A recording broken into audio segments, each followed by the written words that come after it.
Podmortem would like to thank Original Cinematic for sponsoring this week's episode.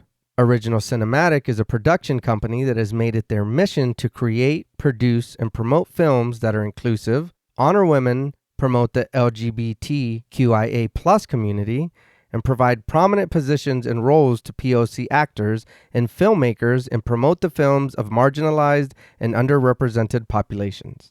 These are all things that are extremely important to our podcast as well. Original Cinematic is proud to be a WGA signatory company, and they fully stand by the WGA and its members in their fight for extremely reasonable standards. Accordingly, they are not accepting scripts or treatment submissions at this time, but both William and Xxena Rush are available via email free of charge to discuss writing and provide input and resources to all aspiring writers. Their information will be made available in the show notes. Ahead of the strike, William Rush has individually produced numerous projects, including Coffee with Bava, Day by Day, They Slay, Before, Pack is Here, Abacue, The Winemaker, and Where Do You Draw the Line? 2 feature films, Group and Immersion, are slated for release this fall. Absolutely no picket lines will be crossed, and no collective bargaining agreements will be violated in the making of either of these films. And very generously, Original Cinematic is providing all Podmortem patrons with a special link to view these films. If arrangements can be made, they will even schedule a virtual or in-person screening for our patrons. We cannot thank Original Cinematic enough for their contribution to our show and the horror community as a whole. Now, back to our regularly scheduled program.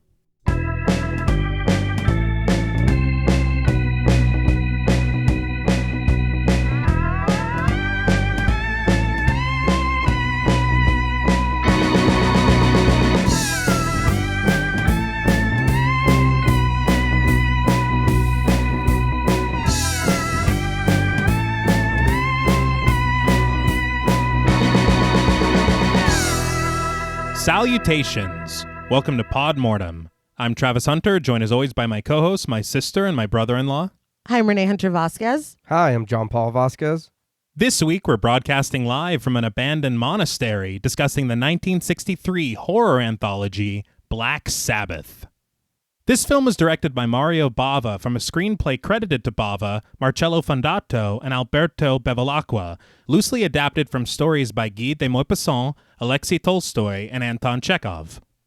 Originally titled I Tre Volti della Paura, or The Three Faces of Fear, Black Sabbath combines 3 stories of terror in one of the earliest and most well-regarded examples of a horror anthology.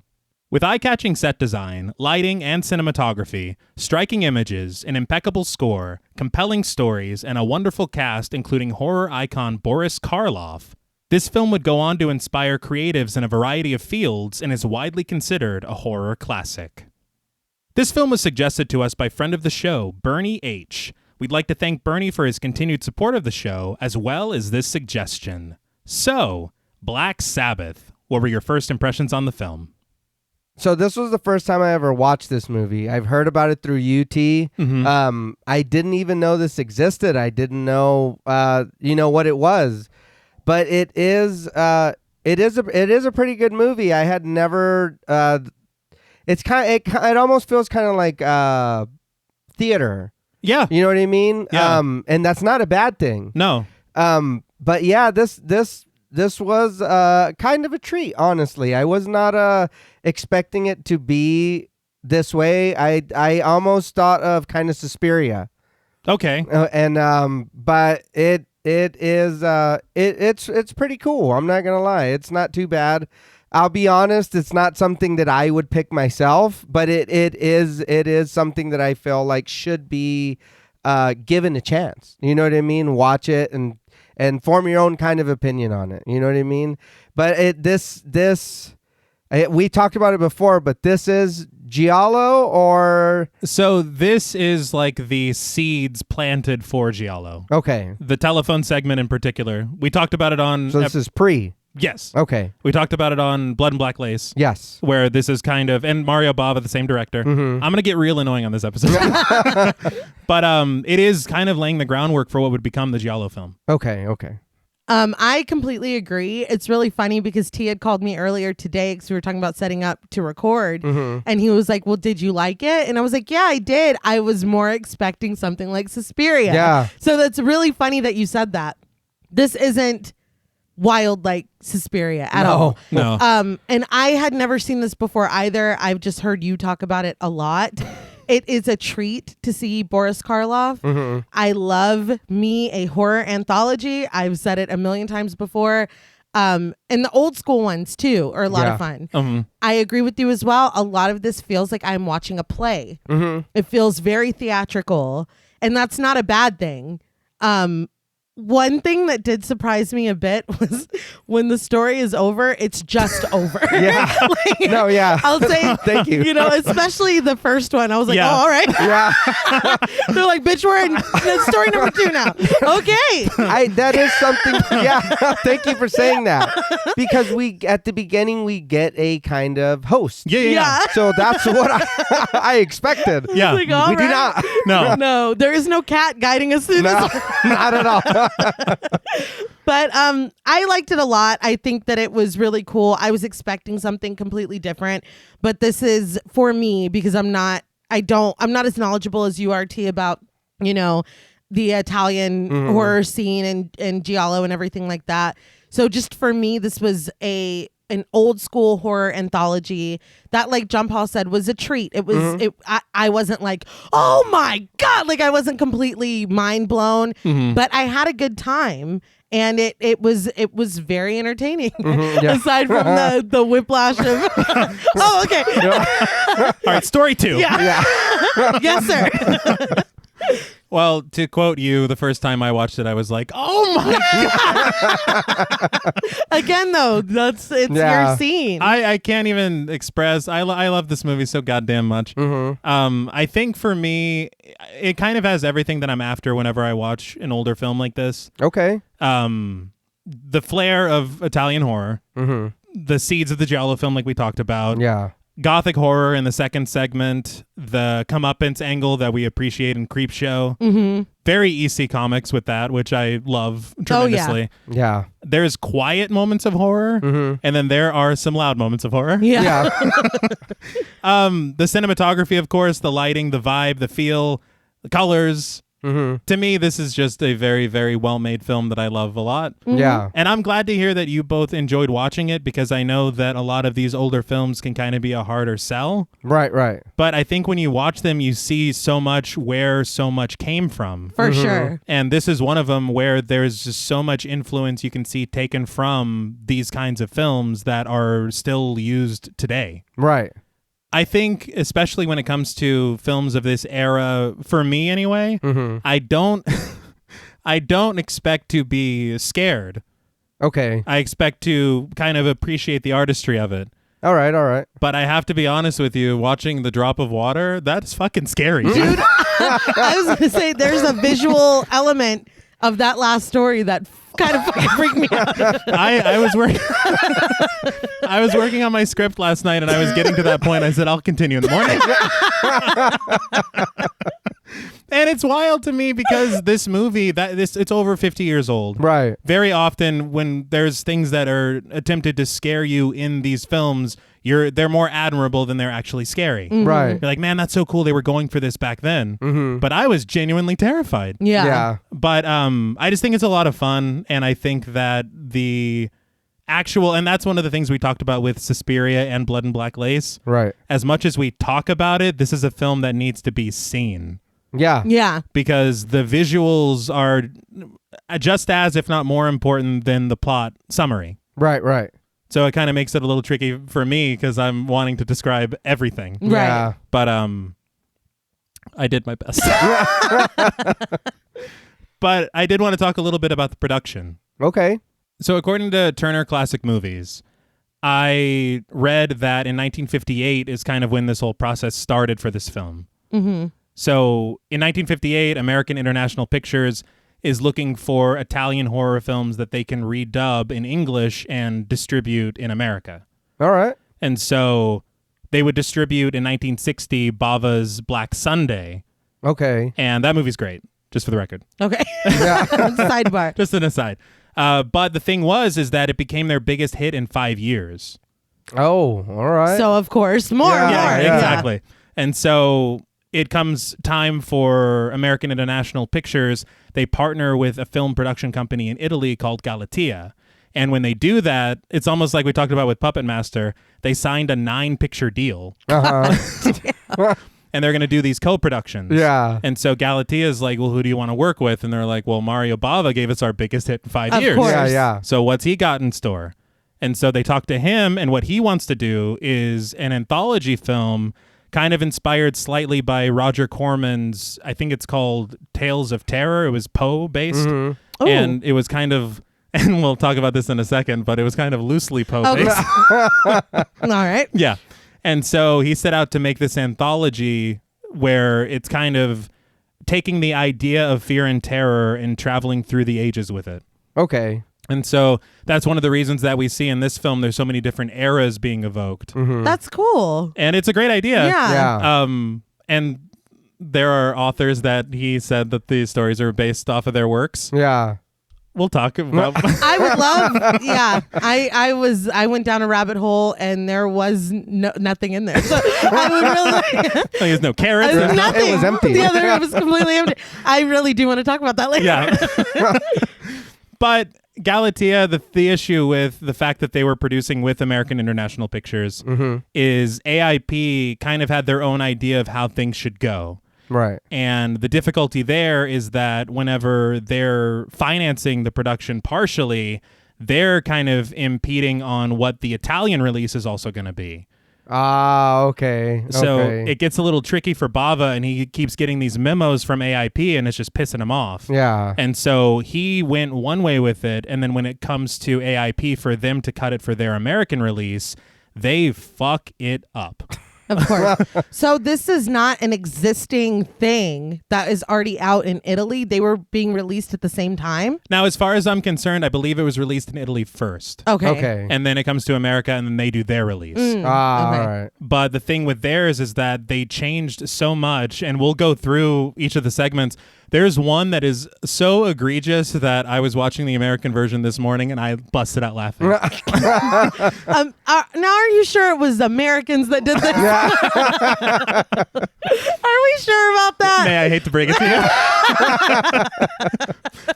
But one thing about Black Sabbath is I said it was incredibly influential. Mm-hmm. And I talked on Blood and Black Lace of how Bava's work has been so influential on Martin Scorsese. Mm-hmm. But I also want to talk about two creative forces, we'll say, All right. that it had a very large influence on. All right. The first one was in the late 1960s. There was a British rock band called Earth. All right. And they were in their rehearsal space. And across the way, they saw a theater that was playing Bava's Black Sabbath. Mm-hmm. And so they see all of these people that are lined up, and they're kind of impressed that so many people would line up to be scared. Yeah. And so they start writing a song titled after the film. Right. And it's dark, it's brooding, and it's horror based. Right. Right. And they're like, well, why don't we just call our band this? And that's how Black Sabbath got their name. Ozzy's like, I'm really starting to think. I don't know. It's actually pretty good. You really started to think. That's Ozzy in the 60s. That's great. That's great. But the other creative, Yeah. when asked what his 3 most influential films of all time were on his work, Uh-huh. in an interview with SiriusXM, one of the films listed by Quentin Tarantino was Black Sabbath. Oh, okay. Okay. And it's not only because of his ideas, he said, as far as shot composition. Right. He said Black Sabbath was the first time he ever thought about, oh, we need to think about how shots are done, Yeah. which is kind of huge when it comes to filmmaking. Mm-hmm. But he also said that the segments of these stories, Mm-hmm. he said, I want to do for the crime film what Mario Bava did for the horror film when I make Pulp Fiction. Oh. And so this film is far-reaching. That's incredible. Right, right. He's like, there just wasn't enough feet, okay? You're just doing impressions. Cut my mic. Now, before we steal this film's ring, we would like to issue a warning for spoilers. Podmortem is a very in-depth podcast, and in thoroughly discussing horror films, we have no choice but to spoil a thing or two. If you don't wish to be spoiled, please go watch the film, then come back and enjoy the show. If you've already seen the film or don't care about spoilers, let's return home after midnight. So the film begins with an ornate title card reading, I tre volti della paura, subtitled Black Sabbath.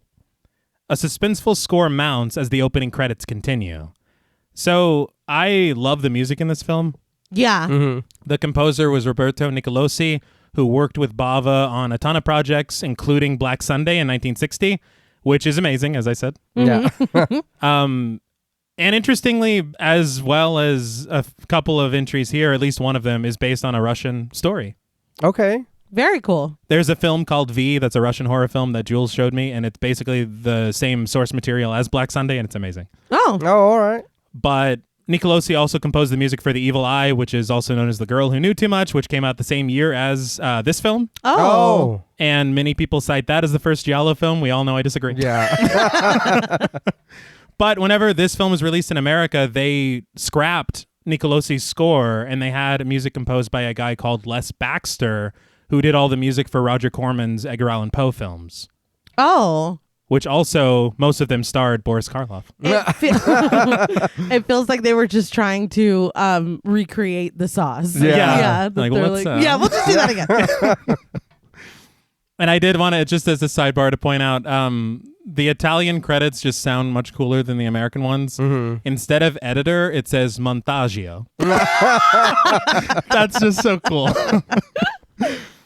But the titles give way to a shot of Boris Karloff standing in a suit above a ridge of purple rocks and surrounded by blue lights in perpetual motion. He bids the viewer to come closer, and the camera presses in as he says that he has something to tell us. Karloff introduces himself, as well as 3 brief tales of terror and the supernatural.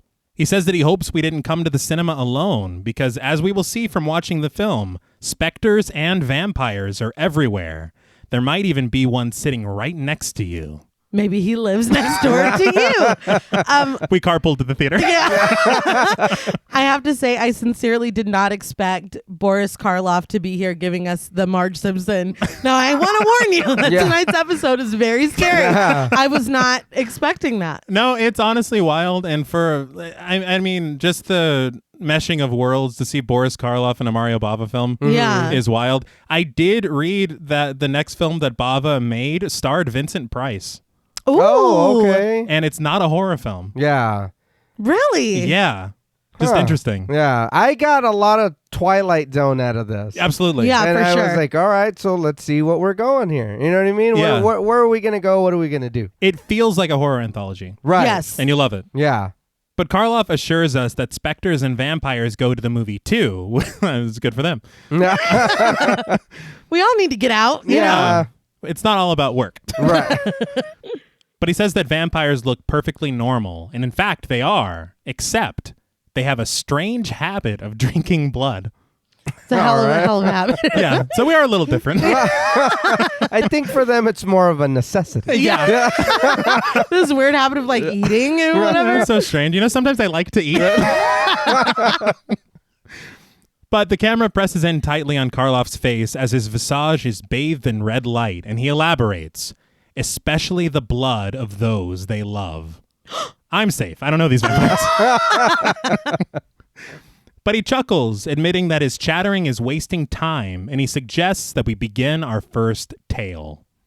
So at the time, Boris Karloff was under contract with American International Pictures, which is how he appears in this film. Mm-hmm. Oh. And so it was interesting because you have people that are cast from Galatea Okay. with Mario Bava, and it's people that he's worked with before. Mm-hmm. And then you have random stars like Boris Karloff and Mark Damon, not Matt Damon. Unfortunately. He did not time travel to be in this film, but who were because of American International. Mm-hmm. And it's so funny because whenever you see the credits for the Italian version and the American version, the American's like starring Boris Karloff and Mark Damon Yeah, of course. because it's important. You know? Yeah. Right. But Karloff actually was hosting his own anthology show. Mom told me about this called Thriller in 1961 and 62, I think. Mm-hmm. And so this is just old hat for him to be doing this. That's Oh, very okay. cool. But I will say the only downside to the Italian version is that everything is dubbed, and so we don't at all at any point hear the voice of Boris Karloff. Yeah. And his voice is fantastic. Yeah.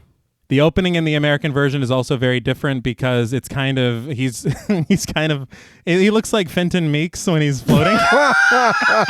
When his head's just floating in the darkness. It's a choice. So it looks different. Completely. Wow. Yeah, I know. And the wild thing about it, though, is The that world had been flipped upside down. there are some dark, scary things under there. But the thing is they had a plan. Mario Bava wrote all these like funny little tongue-in-cheek introductions for each story. Mm-hmm. He filmed them all with Boris Karloff at the request of American International Pictures. Then American International Pictures made them cut them from the Italian release, and then when it was released in America, they filmed their own versions of it. Then I'd be pissed. Then why have me do them? I have no idea. And so that's why we don't have these now, because the American version is like Rod Serling. Okay. With everything kind of having an introduction. This one, it's like, eat your fries, eat them. That's And you're like, oh, okay. No, exactly. I'm like, where's my cat? Where's my little boy trying to read to a witch? Where, where's my frame story? Yeah, who am I following? Yeah. They're just like, well, you're not going to get one. I would have loved, because rough. Bava's introductions are not in this, and they're not in the American, so we've never seen them. That sucks. Yeah, that's weird. That And really I sucks. think it would have worked better. That's one of my only complaints is more Karloff. Yeah. But we begin our first segment, the telephone. We fade in on a 1960s French apartment, a black telephone resting on a red base on a counter. It begins to ring as the camera makes its way across curtains and antique decorations to find an empty bed with two pillows sitting on top of each other.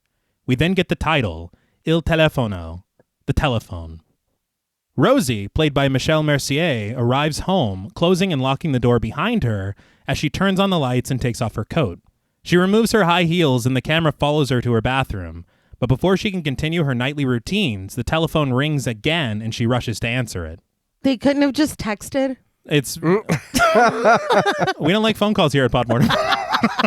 Well, and the shot, this is the first time we hear the phone ring, right? Well, it rang before she arrived. Before she got there. Right. Yeah, and then now it's ringing for her that she's home. Yeah. But she asks, hello, politely at first, but then quickly grows annoyed repeating it and eventually just hangs up. Where's the baby? That's what I was waiting for. This soundboard. Yeah. But she sits down on her bed, removing her stockings, but before she can finish, the telephone rings again. She lifts the receiver and shouts, hello, into it a few times, but slams the phone down when she gets no reply. See, this was, I was like, as far as we've seen, it's only rang twice. This is the second time. You're pretty upset already. That's true. I didn't think about that. And this isn't the time of caller ID, so that could be anyone. Yeah. And she's like, what? Yeah. I was like, maybe start hello. Yeah. Then get angry. Yes. She's like, you again? Yeah. Listen, asshole. Oh, No, sorry, you Mom. listen. Yeah. It's like, oh, fuck. I'm sorry. I overestimated. That's so funny. I didn't even think about that. But she continues undressing, taking off her black dress and heading back to the bathroom to freshen up. The camera lingers on the phone, which rings incessantly, and what can only be described as cat burglar music begins to play. It's because, look, we were raised on The Simpsons. Yeah. So this is... That was my exact thought. When I think of cat burglar music, I think of the Pink Panther music. I don't think. That's pretty close. It is pretty close, really. Was he a burglar or was he just a cool... I don't know what. Just a cool pink cat. Yeah. I never saw any of those movies. But interrupting her plans yet again, Rosie returns, wearing her bathrobe, to answer it. A voice is finally heard on the other end. A man tells Rosie that she's beautiful. So beautiful. She asks who he is, but he only answers, "You'll know right before you die."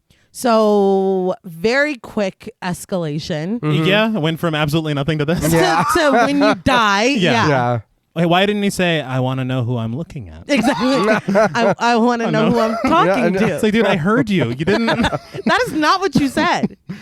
But he tells her, "I can see your heavenly body, your silky arms, your perfect legs." The camera pans down to Rosie's legs as she hides them under her robe, but the man's voice is like, no, don't cover them. That's when it gets scary. Yeah. Because up until this point, it could have been anybody, but everybody knows that I'm known for silky arms and perfect legs. No, but she's covering them, and he's like, no. Yeah. That's when, Like, how are you doing this? Yeah. it goes from a prank or a something random to, somebody has eyes on me. Mm-hmm. Terrifying. That's too much. But he tells her that a body like hers can drive a man to madness, and he will kill her. All right. He's like, it's a little bit of both. Yeah. Well.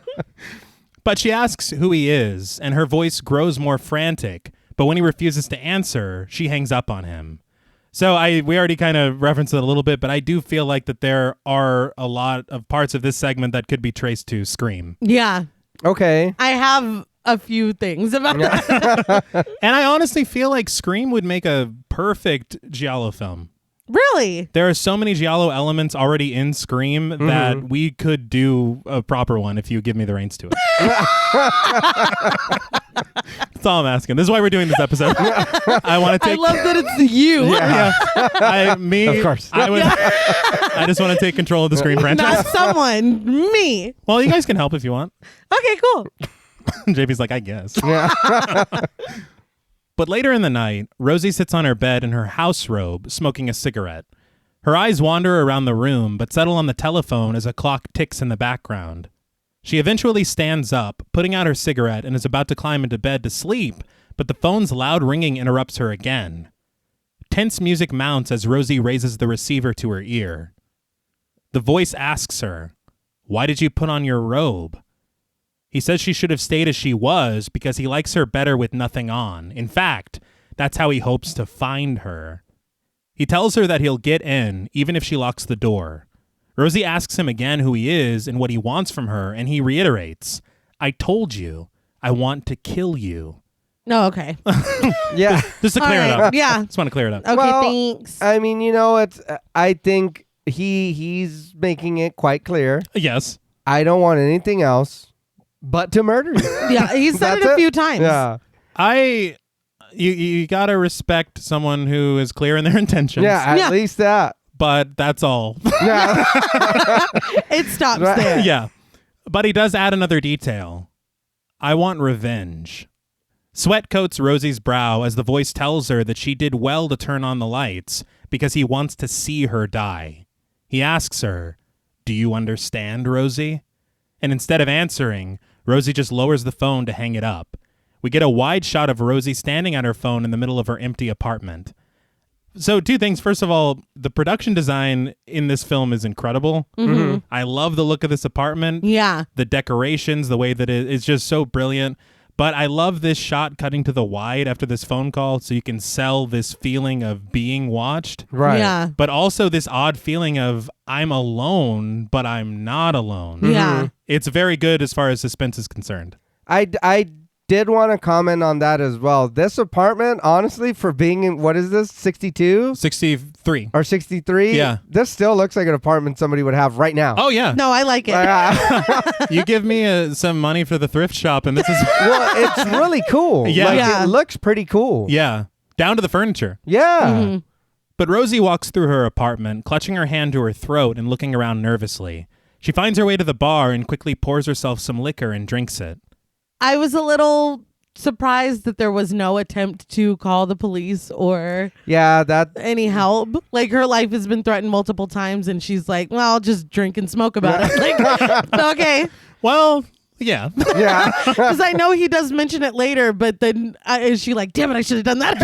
I'm Yeah. fucking anything. It's like, yeah, I had time. I found that a bit odd as well. Yeah. But as she takes the drink, she can hear what sounds like frantic footsteps just outside. She rushes over to look at the front door, light from the outside glowing through the keyhole. She then snags a handkerchief and stuffs it into the keyhole before shutting off the lamps in her dining room and her living room. So I will say that is very interesting to me because when you think about it, again, this is the early 60s. Mm-hmm. So the person doing this would have to have access to either a payphone or a landline. Yeah. Right. So I think you would have to think it's either someone in the building Yeah. or Or right outside. Yeah. So, I mean, that's even more frightening. And if she's got one of those peepholes like in Puppet Master, You can see everything. yeah. That's what I was gonna say. You can Good see every idea inch. on shoving that handkerchief in Yeah. there. It's like, I'm just trying to feed my dead dog in here. There are no secrets. Yeah. But she heads over to her bedside table, moving the lamp on it to the floor. She then creeps over to her dresser, digging underneath a stack of folded clothes to find a stash of tightly rolled money and valuables. After surveying her apartment and attempting to do so as secretly as possible, she bends down to hide the money under her couch. I feel like it was better hidden in the drawer than just thrown under the couch. Yeah. Because I thought she was going to put it in the cushion, but she just threw Yeah. Yeah, well, I was kind of surprised because it's like, well, they didn't know it was there. Not at Yeah. all. They didn't even know it was in the apartment. But No. if they're watching you now, they do. I did want to comment on the fact that there is no score here at No. all. Oh, yeah. And I feel like the silence kind of adds to the realism of her, like, you know, being here alone, in quotes. And also, I know that we've already said more than once that a lot of this does feel like a play, but this little piece here really felt like a silent film to me. Okay, yeah. All Because right. there's nothing, you know? I thought it was cool. There was an interview I read with Mario Bava where he talked about, he said if there were a way to only make films with one person, that's all he would ever do. Wow. Because he says he loves this idea of being able to kind of get inside the mind of one character. Yeah. And so, and you can see just from the way that this is directed, he's having so much fun just following Rosie around. Yeah, I think we did that with the Bing John Malkovich. I don't know that. Well, not like that. I was like, well, maybe, you know, like Bo's Afraid or something Oh, like that. no. I haven't even seen that, and I don't. I'm going to make you Y'all's watch reaction to it. it. I'm going to make you watch it. I've lost my desire to continue. Look, I would love to talk about that in detail to figure out what happened. Talk about it, not on the. No. Cover it and talk about it. He said talk. We'll see. And I'm sorry, Daniel. But Rosie sits down on the couch, and after taking a moment to catch her breath, she reaches over to pull the phone closer to her. Just when all seems to be calm and quiet, Rosie stands up, but the phone rings loudly, startling her enough to drop it onto the couch. The receiver faces her, the voice croaking her name over and over again, telling Rosie that he knows she's listening. Rosie picks it up slowly, bringing it to her ear, and the voice shares that he saw her. She hid her money and her jewels. What the fuck? He calls her stupid and tells her that she hasn't changed. He reminds her that he's not interested in her money. He's interested in her. He wants her splendid body, and he will have it. But he makes it clear that he won't caress her. He'll wring her neck. He'll choke her until she suffocates, and he promises her that he will do it. You need a safe word for all that, dude. You can't just be saying you're gonna do shit and the other person's not into it. It's not. Consent first. Yes. The phrase, though, "you haven't changed," Yes. is pretty big. Mm-hmm. And then the concept of revenge. Yeah. Right. As he said, man, how rude is that? He's like, you're so stupid. You haven't changed at all. You've always fucking been stupid. I would just cry, and Rosie does cry. Well, that's mean. You don't have to come kill me. No. Yeah. She's like, that's not even out of Yeah, fear. right. You just hurt my feelings. You've Yeah. already killed my Right, I'm spirit. dying inside now. But Rosie bursts into tears, begging him to tell her who he is. She asks why he hates her and what she ever did to him. She compels him not to drive her mad, but he just hangs up the phone. Rosie collapses onto the couch and sobs, but the camera rises above her to the blinds of her window. We notice that one of the blinds is slightly raised, giving a small peek into her apartment. And just as we do, the camera zooms in sharply with a music cue to reveal a pair of eyes, opened wide and focused on Rosie. It's funny because there was a little like cherub in the corner, and I Yeah. was like, "Is it that fucking cherub?" He's making the calls? They did look a little funny for me. I'm not They- gonna well, lie. the It was- eyes- yeah. I think my thing is it's just the dramatic camera work. Yeah. It's one of those things that I feel like whenever we talk about camp, I guess it may read as campy. Yeah. I fucking love it. No, yeah. I think the camera work in this film, because there's so many snap zooms in this film. Yes. I love that feeling that it gives you where you're doing the same thing. Yeah. You're like, oh, Yeah. you know, it's just brilliant. I did want to talk very quickly about the cinematographer of the film, because the cinematography is credited to Ubaldo Terzano, who worked with Bava quite a bit. He was the cinematographer on Blood and Black Lace. Okay. Which, I like how you said Black Lid. Yeah. Like, you remember? we all know how I feel about it. But he also worked with Argento on Deep Red, Okay. and he worked with Fulci on The New York Ripper. All right. Oh. So he's pretty busy. That's a cool name. Yeah. That movie's wild. It's wild. Yeah. Watch it. I think it was on Shudder recently. Not a sponsor, but watch it. Yeah. All right. Call us, though. Yeah. I mean, we're open to it. But the interesting thing is that before Bava was a filmmaker, his first credited film was Black Sunday in 1960 as a director. But before that, he was a cinematographer for like 15, 20 years. Oh, wow. Okay. And so a lot of times Ubaldo Terzano gets credited as the cinematographer on his films, but Bava is really the one setting up like 90% of these shots. So it's kind of wild. Yeah. Yeah. So you'll see on IMDb, he's credited Terzano, but then it says Bava uncredited. Huh. So it's interesting. Yeah. Well, at least he got some kind of. Yeah. Yeah. He's like, I did that. Yeah. But Rosie raises her head as she hears the echoes of footsteps just outside her apartment door. She rises swiftly, creeping up the stairs to put an ear to her door. After a moment, she looks down to find that someone has slid an envelope under the door. So I'm going to get into detail about the differences between the American and the Italian versions, because this is where something fucking wild happens. All right. But I can't wait.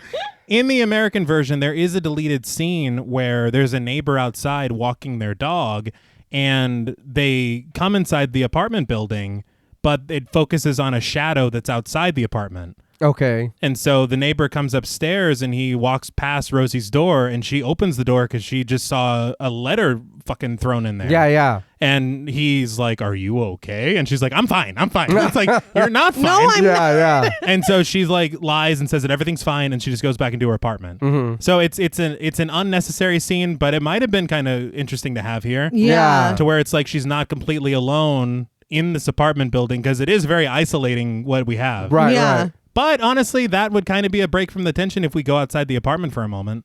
True. Yeah. So maybe it's fine the way it is. Yeah. But Rosie tears open the envelope, and inside she finds a newspaper clipping. Above a photo of Frank Rayner, played by Milo Quesada, she reads the headline, "Frank Rayner has escaped." Not Frank Rayner. The reveal was just funny because we have no idea who the fuck this is. By the way, who is Frank? Yeah. But dramatic music fills the scene, but it's interrupted by Rosie's telephone ringing yet again. She crumples the paper in her hands and approaches the telephone, raising the receiver to her ear. The voice, which we now know to be Frank, asks her, "You're beginning to understand, huh?" He says that he knows she didn't expect it, but he's escaped just to come find her, and he's finally close, very close. The camera presses in when he says very close. That is a chef's kiss. It is hilarious to me that he would throw this under the door for a reveal. Yeah. And then he's waiting by the phone. Yeah. I need her to read it. That's so funny. And I was like, is this real, or do you turn it over and it's like extra Todd smells? Yeah. I already knew that. That was hilarious to me. But he tells her that she can't do anything about it. He says calling the police is useless because he's closer than the police. She's like, the police. That's a great idea. Why did I think Fuck. Frank tells her not to forget that he's much closer. Rosie's brow furrowed in worry. She begs Frank to listen, but he just hangs up on her once again. Oh, the police would work here too, though. Every breath you take. Hey, yeah, the other police. Yeah, the other police. Though. Yeah. Yeah. But the real police. Yeah, no, And don't get cheap. yeah, let's get Sting here. Yeah. No, I heard a guy karaoke. You can smash it. I got $100. Yeah. Not law So enforcement. do what you. Yeah, Sting. But Rosie hangs up too. And then after a moment, she lifts the receiver again, her fingers dialing a number on the rotary that she knows by heart. At her desk at her apartment, Mary, played by Lydia Alfonsi, sits sketching on a pad. Cigarette smoke rises from the ashtray in front of her as her phone begins to ring. The camera pulls back to capture her slight hesitance before she answers the phone, offering a questioning hello. Once she finds out that it's Rosie, Mary responds warmly, calling her honey and saying that she didn't expect her call. Mary reminds Rosie that Rosie told her she didn't want to see or speak to her anymore. But frantic and full of fear, Rosie tells her that this isn't the time. She reveals that Frank has escaped from prison, but Mary already knows because she read it in the paper. Mildly wounded, she remarks that Rosie can get back together with him now. Oh? Yeah. There's I was history. Like, what Yeah. is the story between y'all? Yeah. Rosie is very annoyed, asking for Mary to cut it out and telling her that she's very scared. She says that Frank is out for revenge, and she begs Mary to come over. Frank is out for revenge is accurate. But I think what would be more accurate is Frank is blowing up my phone and slipping stuff under my door and threatening to fucking kill me. Yeah. I feel like she's really downplaying what is happening tonight. Well, the way it sounds like I read a newspaper article. Yeah, and Yeah. I'm scared. I'm scared. Yeah. Not, I've been in contact with Frank Yeah. all night. He's calling like a collector, and I'm scared. But the camera presses in on Mary, her eyes sparkling with hope and a little hunger as she asks, "You want me to come to you? Did I hear you correctly?" Rosie emphatically confirms this, begging her once more to come as fast as she can. Mary honors Rosie's plea, telling her that she doesn't hold grudges and she'll be there in 5 minutes. Rosie thanks her and tells her to hurry. I know we just met Mary, but I do get a vibe that she does hold grudges. Yeah. Yeah, that wasn't convincing. She said that, I was like, girl. And why would you have to say that? Yeah. Well, you can get back together with him then. I mean, every part of this conversation was very, you're upset. Yeah, Yeah. there's something that we don't know. Yeah. No. She's like, water under the bridge. Yeah. I'm not still mad. No. Just for the record. I didn't even ask you, but Oh, that's weird. But as soon as she hangs up, the phone rings again. When Rosie answers it, Frank asks, "Rosie, why did you go and call your friend Mary?" He asks if she thinks Mary can help her, and if she didn't think that he would hear every word. The camera travels up the cord of a phone as Frank's voice, much clearer and closer now, tells Rosie that even though she spoke in a whisper, it's no use. He told her that he's close, very close. He says she can call whoever she wants and it won't matter. Even if she had an entire army around her, she'll still be dead by dawn. Evil Dead 2. Yeah. But when the camera reaches the person holding the phone, we see it is Mary who's been making these calls, disguising her voice as Frank's with the help of a cloth over the mouthpiece. So I'm gonna be honest. Huh. that was a lot to believe. It A was- handkerchief? Well- that changed my whole voice. It was thick. I'm Ghostface now. It's from Scream 3. yeah. But what to me is, I'm like, dude, she's dennising her. Yeah. Yeah, No, she's- yeah. She's like, you're going to die tonight. But even he had a voice changer. He did. He did. Listen, Huh. I loved this. It revealed so much. I did not see it coming. I could feel Mary's vibes were off, Yes. admittedly. This is not what I was expecting. I loved every bit of it. She is a messy ass bitch. You kind of are able to infer more, like kind of, Right. whatever. But Yeah. this was, I was like, oh shit. I kind of suspected that after the phone call. Not even Really? not even a little bit. I think for me, what gave it away, honestly, was immediately after the phone call, and then when we were traveling up the line, I was like, "You're fixing to just take me back to where I was, aren't you?" It was like, and then when we seen it, I was like, "You motherfucker!" I gasped the first time I saw it. Yeah. And because I was like, well, that was very nice of her to come over. And then Yeah. I was like, oh, wow, Yeah. dude. But the thing was, that made me laugh was the handkerchief. Yeah. Because she's like, disguising my voice isn't enough. There needs to be some kind of buffer between. Right. A little muffler. Yeah, it's gotta just to sound a little off. I can do a perfect Frank, but I need an It assist. did sound good. it's though. great. It's fantastic. But Mary asks her, "Do you hear me, Rosie? By dawn, you will be dead." The phone slips out of Rosie's hand, and she rushes to turn on every light in her apartment once again. So, for me, I will say, we already talked a little bit about being surprised or not being surprised. Mm-hmm. It's interesting to place this reveal here. Yeah. Yeah, because there's still more to go. Yeah, you would think, especially with stories like this, it always seems like the twist ending comes right at the end. Right. And then Mary's like, it was me! Or Yeah. something. You're like, oh, shit, okay, well, I guess that recontextualizes everything. Yeah. It's so funny to me that she would just call her immediately. And, Dude, because, like, she hung up and she's like, all right, I'm Frank now. Like, Mary's super hot, but she can't help it. You know what I mean? I would get caught immediately. Now, why would she say that? Like, what? Are you in love with Mary? That's weird. Frank, what the fuck? But Rosie puts her back against the wall, and after the world's quickest 5 minutes, she hears a knock at her door. It's Mary asking to be let in. Rosie runs to the door and wrenches it open to find Mary standing there very casually in a green dress, offering her a chow with a smile. It was the pose for me. Mm-hmm. Well, she's been thinking about this a lot. You set out. Yeah. Entirely too much. There was a plan. Yeah.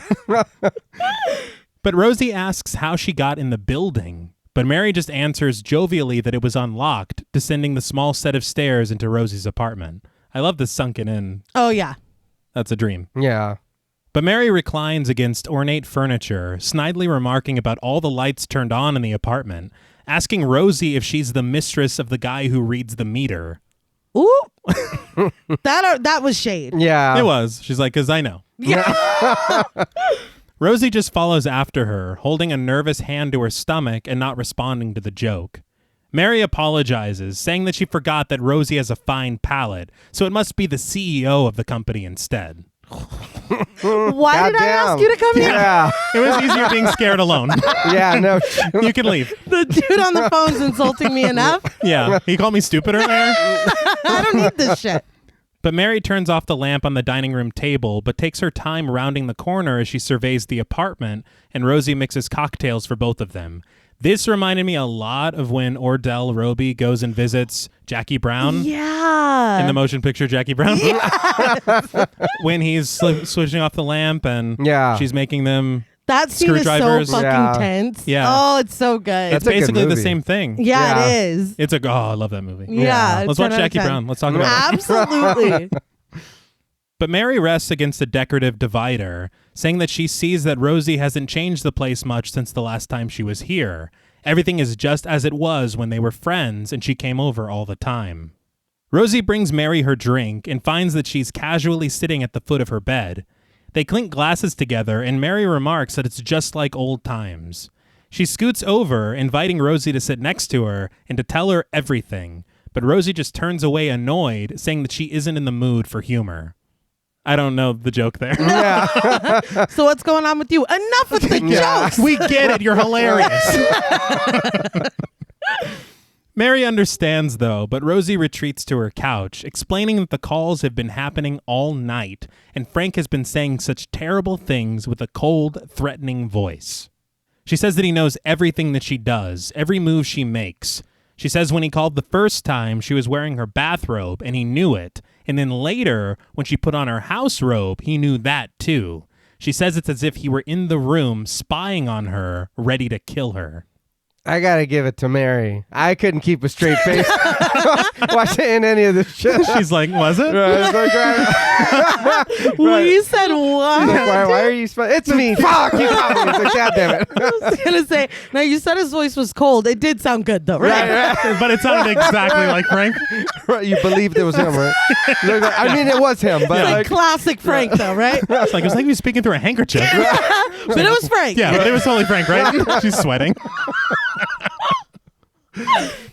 But behind Rosie's back, Mary looks up, all emotion draining from her face as she sets her drink down. She stands up, clasping her black-gloved hands together, creeping over to Rosie and startling her as she sits on the arm of the couch. Mary tells her that Frank is just guessing. He's going on a hunch. Rosie says that she thought so too, but then, how did he know when she called Mary? Mary shrugs it off, saying that Frank always knew about them. She turns Rosie's head with her gloved hand, telling her that what Frank doesn't know, though, is that Rosie swore that she would never see her again. Rosie turns away from Mary, putting her drink on the coffee table and lighting a cigarette in her mouth as she stands up. I was like, oh, okay, that's where the attitude and the bitterness and Yeah. I get it. I Yeah. get it now. She reveals that Frank told her she would die before dawn, but Mary just smirks, reminding Rosie that Frank is an exploiter, not a killer.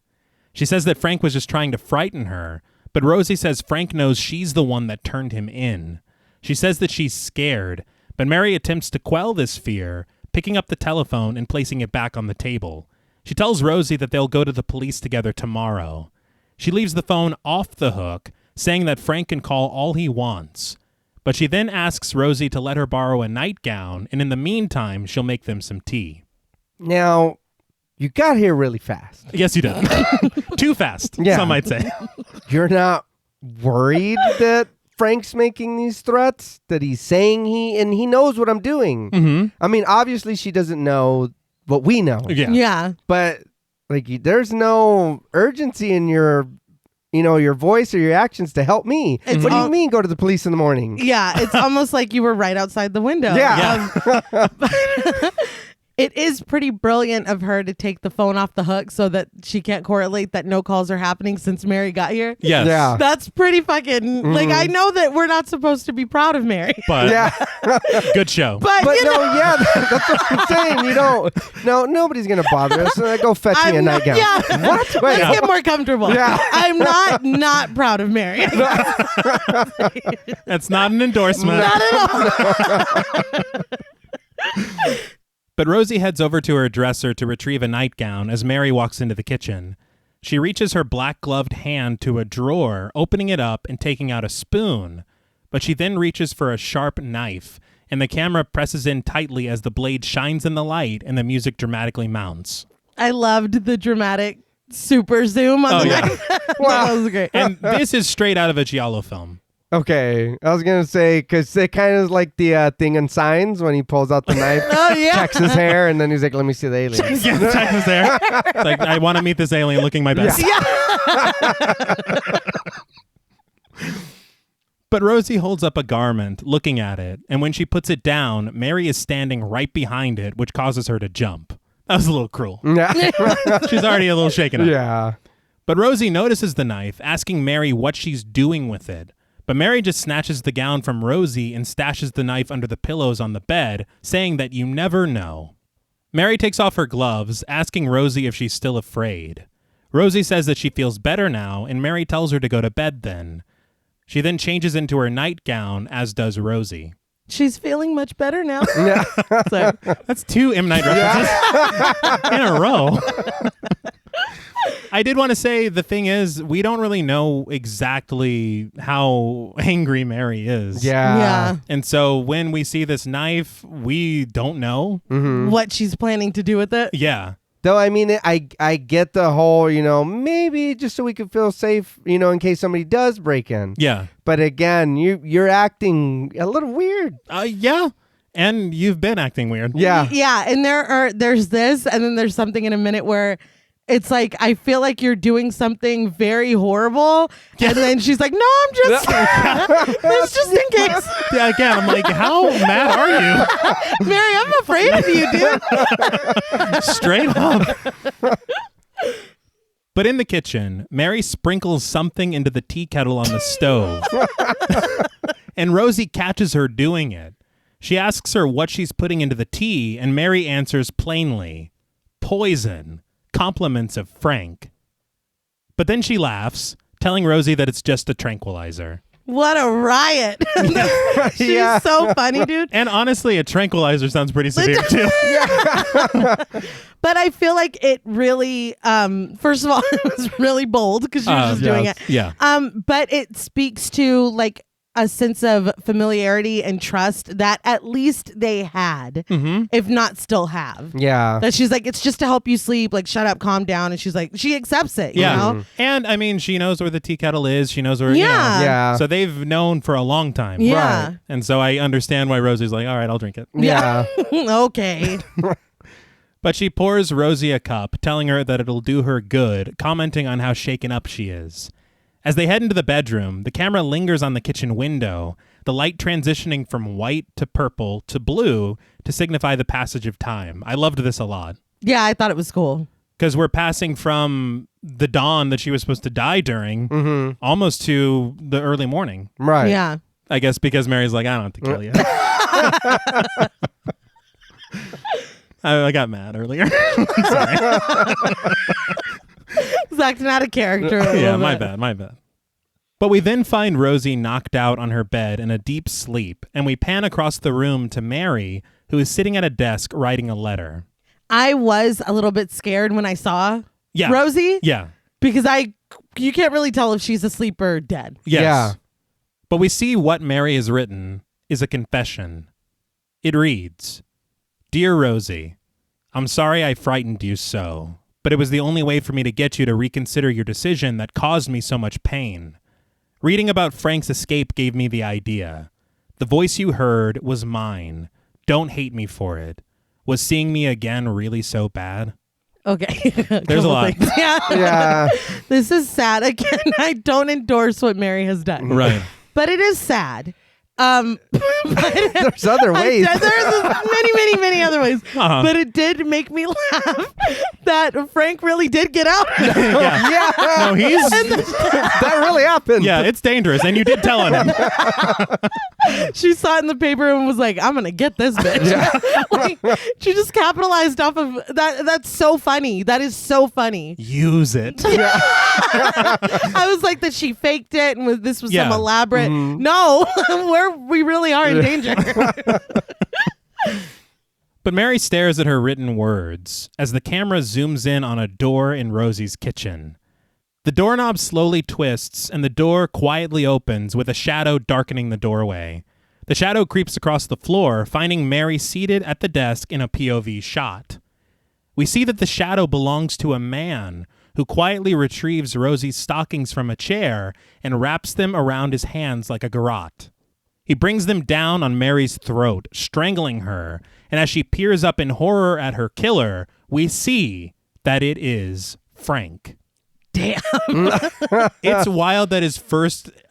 he's like, I'm killing Mary. Yeah. He just got in. He hasn't made any calls. He doesn't know. Not at all. No. But he also approaches her from behind. So I don't even... The way that he acts in a minute, I kind of feel like he thought it was Rosie. Maybe. Okay. Maybe. That's a good point. Because she is consumed by this confession letter. Yeah. Yes. She doesn't turn around. That is true. But doesn't he know her too? He does. And honestly, Yeah. there's a bit of a love triangle. Yeah. So maybe he's like, no, that is Mary. Yeah. Could be. But Mary's struggling awakens Rosie, who is a witness to the murder. Frank scolds Mary, telling her that she always was where she shouldn't be. I was like, damn it. Thanks for trying to save me, Rosie. Fuck. Yeah. No shit. She's like, damn. Wow. Well, she's like, That's crazy. the tranquilizer was strong. You don't Come on. she was awake. Yeah. Yeah. You may be Team Mary. I'm Team Rosie. But Frank turns his attention to Rosie, who cowers in bed, slowly approaching her, the light casting a villainous shadow across his face as he takes his time. Rosie reaches under her pillow just as he reaches the side of her bed, but when he lunges for her, she plunges the knife into him. He collapses on the floor, clutching Rosie's blankets as he dies. Rosie crumbles into tears, her cries the only sound as the camera glides over Frank's body, Mary's body, and of course, the telephone. I just want to say that the telephone also was the last shot of Blood and Black Lace. All right. In a different way. But Yeah. what did you guys think of the telephone? That one wasn't too bad. I did enjoy that. I will say that I really did enjoy this being 63, the fact that Mary and Rosie were together and it wasn't a big deal. It is normal. Yes. You know what I mean? It was fine. They talked about their relationship and then him coming in or whatever and bothering it or her bothering their you know what I mean? However it was, but it was fine. It wasn't thrown at you. It was just, look, this is normal. There's nothing wrong with this. Yeah. I really appreciated that. I will talk about the American release in just a minute, though. Okay. Oh, no. But Go on. Yeah. Frank, that was the at the end. I was like, oh, okay, he's here now. Yeah.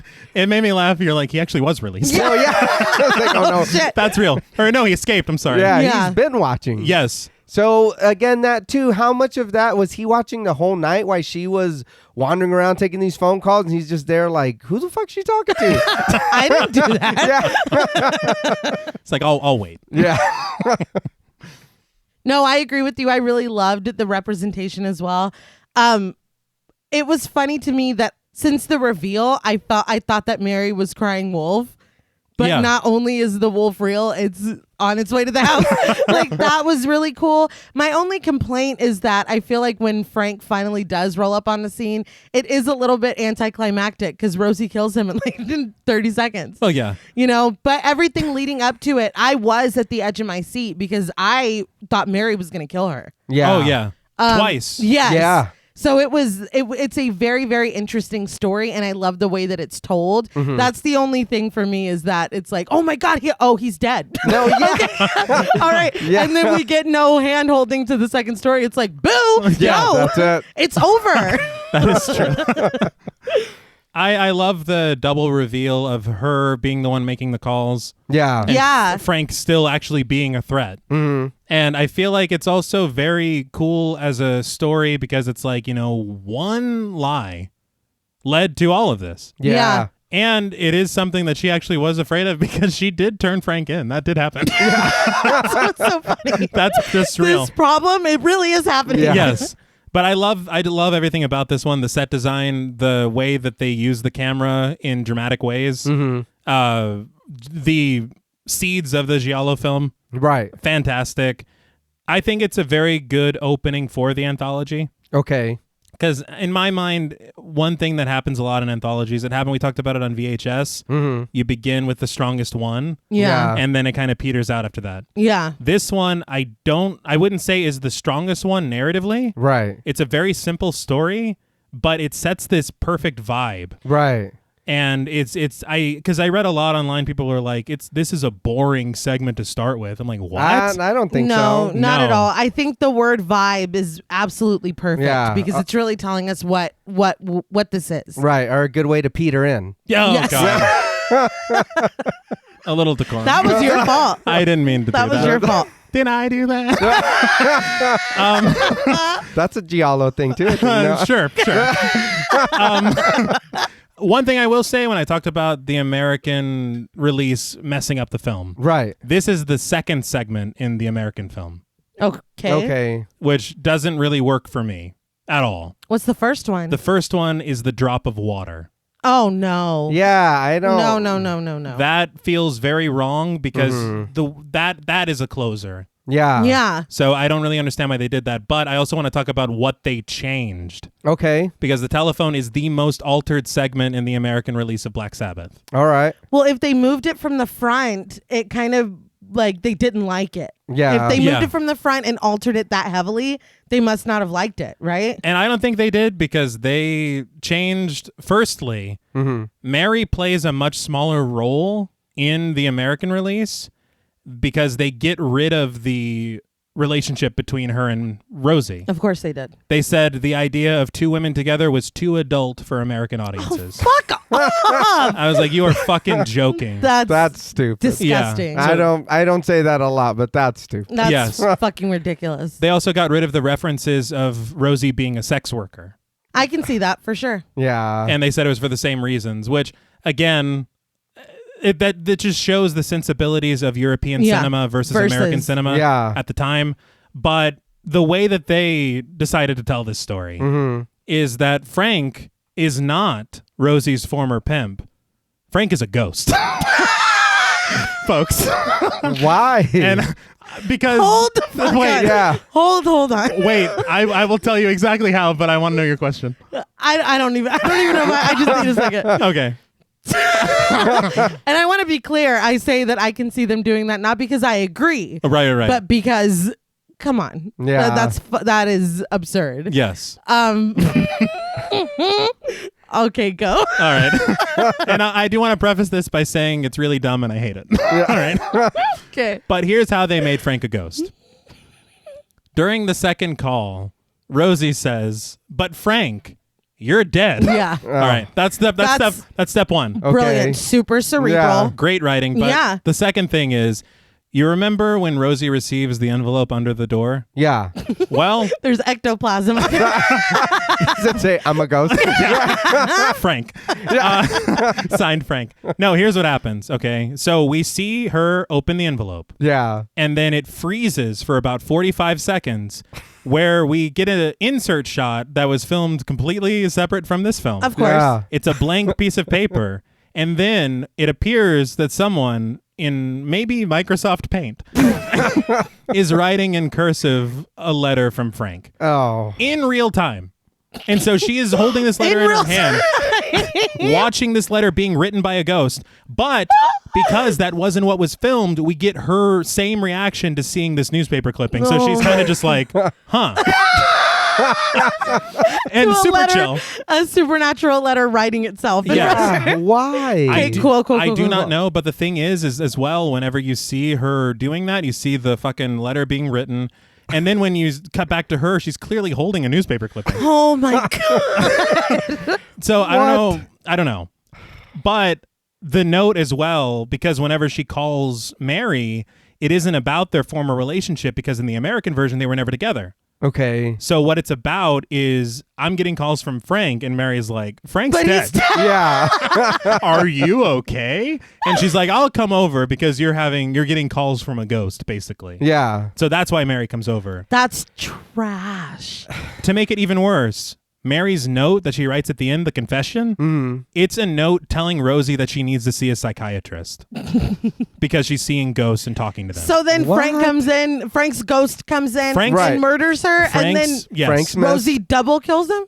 Yes. Oh, That's exactly. Did you see the American version? I watched it this morning, and that's. I am Yeah. she double kills the ghost? She double kills the ghost with a regular ass knife. Really? Yes, sir. Yes. the fact I'm sick. I just don't understand. And it's kind of gross that they're like, well, we can't have two women together, so we have to come up with Yeah. something. That's what I was No, going to say. that- The fact that you were so afraid of female pleasure, female autonomy, of sex work, of any of that you would torpedo The this entire segment. fucking Yeah. story. How embarrassing. How embarrassing. It's a job in a relationship. What's Yes. what's wrong with that? I'm sick. I can't believe this. Yeah, so that's why I said that the American version fucked up this movie. That's really weird to do all of that. That's doesn't I don't even make I don't When I saw the ghost letter, I laughed out loud because it's cursive and it's you're there the whole time. I was going to say 45 seconds is that's so a long. time. And the thing is that they don't. It's not. It's a static shot, so her thumb doesn't move, and she's just like watching. yeah. It. See, that's the bad. Yes. If she was maybe breathing, or you can kind of see her like move a little bit to like, oh, okay, this is happening in real time. But it's like, oh no, she's frozen. Yeah. It's clearly you're supposed to be focusing on the ghost. Yeah. I can't. That's the worst thing I've Was it ever like heard. neon writing? It was even? it was just off from the color of the paper, which is why I said Microsoft Paint. Yeah. But yeah, so those are the differences between the two versions. How embarrassing. All right. Yeah. So Do better. Yeah. I know it was 63, but oh my But come on. God. Jeez. 60 years, dude, 60 years ago this film. Holy Okay. shit. Exactly. That's interesting. Good Jeez. Lord. But we immediately cut to the next segment, receiving the title card, the Vurdulak. The camera tilts above to the sky, past greenery and rocks, to find Vladimir Durfay, played by Mark Damon, riding on horseback down a path in 19th century Russia. Vladimir rides through rushing water until he stops at a nearby stream. He sees a black horse at the water's edge, and his horse gets frightened. Vladimir dismounts, and just behind the horse, he finds the body of a man laying face down with a dagger sticking out of his back. Vladimir approaches the body, lifting it up, but drops it quickly when he sees that the man has also been decapitated. He reacts in quiet horror. And this was a primo shot of some neck meat, folks. Yeah, it was. I was very shocked. I was like, it looked really good. Yeah. Yeah. Just loot the body and then move on. There's a side quest or a boss fight somewhere. Right. And you didn't even have to do anything. No. Yeah, you need to make sure you save. Well, the sword sticking out of him, that tells you. It's like, okay, I got to remember this place. Yeah. This is important. Yeah. This was a hell of an opening. Yeah. Yes. And the music, this is dramatic as hell. Oh, Yeah, it is. It is. And great. that doesn't stop. But he turns to leave, but instead returns his gaze to the man's corpse, retrieving the dagger before making his exit. He rides his horse through the sunset, bringing the dead man's horse along with them, the corpse resting on the saddle. After a while, however, as the wind howls around them, Vladimir spots a small light in the distance. We cut to Vladimir on foot, leading the horses by their bridles behind him as through brittle skeleton trees and drifting fog, he approaches a farmhouse. Upon seeing light and movement through the windows, Vladimir hitches the horses and makes his way to the front door. It's kind of, I don't know why. When I seen this, I was thinking Sleepy Hollow. Honestly? Yeah, and we just saw a headless Yeah. man Oh, a second yeah. ago too. It really fits. I appreciated that he brought the horse Yes. with him That's true. because He's not like, tough break horse. yeah, I would have been really scared. Like Yeah. it took a second to be like, come on, not gonna leave you. You know, I appreciated it. And he slung the body over the horse. Yeah, he did. Yeah. But as he approaches the front door, he's unaware that he's being watched by a figure behind the stables. Vladimir lets himself inside, getting his shit rocked when the door slams behind him, but he walks deeper into the house, surveying his surroundings. A lit fireplace, a set table, a bed, and a wall of weapons. But on this wall, he finds dust surrounding a missing dagger, and when he holds the dagger that he found up to the spot, he sees that it's a perfect match. Just then, Giorgio, played by Glauco Oranato, enters the room with a rifle in his hand, asking Vladimir who gave him that dagger. Vladimir asks him if this is how he welcomes strangers in his house. I was like, that's bull. Listen, Yeah. you got a lot of fucking nerve, dude. You just came uninvited into somebody's house in possession of a dagger that clearly belongs here, and you're gonna give me attitude. He's I lucky. could not believe him. Yeah. He's lucky he got to answer. Yeah, no shit. And you're not catering to me because it's like, what? Yeah. I goddamn live here. Bang! But Giorgio asks who he is, and Vladimir introduces himself, saying that he didn't plan to stop here. He was headed to Jersey. Giorgio puts the rifle down, apologizing, and says that it's just that the dagger belonged to his father.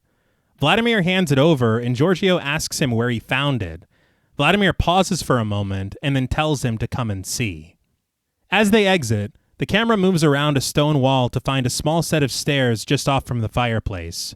Purple light pours into the adjacent hall, and out steps Maria, Giorgio's wife, played by Rika Dialinia, and Zdinka, Giorgio's sister, played by Susie Anderson. Oh, I remember this one, The Farmer's Daughter. Oh, no. Not again. We just saw this. Having flashbacks. It was wild to me because I would be afraid. I just saw this murdered man Yeah. with this dagger in his back. Mm-hmm. And he's like, that's my dad's dagger. Why don't you come look at that? I would not be like, come look at this body and see if it's your dad. Like, I don't know. Well, you know what the condition the body's in. Yeah, Yeah. I would not bring him to it without some kind of like, look, I found this person. I don't know. You know, he doesn't have a head. No. You're like, was your dad dressed like a badass? Or? Yeah. Is your dad in possession of a head? Yeah. Does he usually have his head on? I feel like Usually. Well, on the weekends, he takes it off this guy's just to recite Shakespearean quotations. Does he usually roll around with coins in his pocket and guns? Oh, that's great. But the women peek around the corner in curiosity, as outside, the men head to the stable. Once they reach the horses, Vladimir sees that the body is missing from the back of the black horse and is filled with confusion. The men look off into the field to find Pietro, Giorgio's brother, played by Massimo Righi, standing over the corpse with a sword. He raises it high above his head and plants it right into the heart of the corpse. Is that what Dana was doing in Puppet Master? Yes. I wanted to ask if you recognize Massimo Righi because he played Marco in Blood and Black Lace. Oh, okay. If you recall, look at his face. He hates women. Yeah. I'll never forget. No, I remember Reneé loved that line so much. It was great. He was honestly to you, he was Blood and Black Lace's Renfield. Absolutely. Okay. Yeah. And we all know I love me some Renfield. Yeah. But in the light of a torch, Pietro looks up at an approaching Vladimir and Giorgio, telling them that he's run his sword through his heart. He says he can't hurt anyone anymore. He tells Vladimir that if he killed him, then God bless him. Giorgio asks if the corpse is of a man called Ali Bek, and Pietro says that he was the only man in the area who dressed like this, which I thought was kind of funny. Yeah.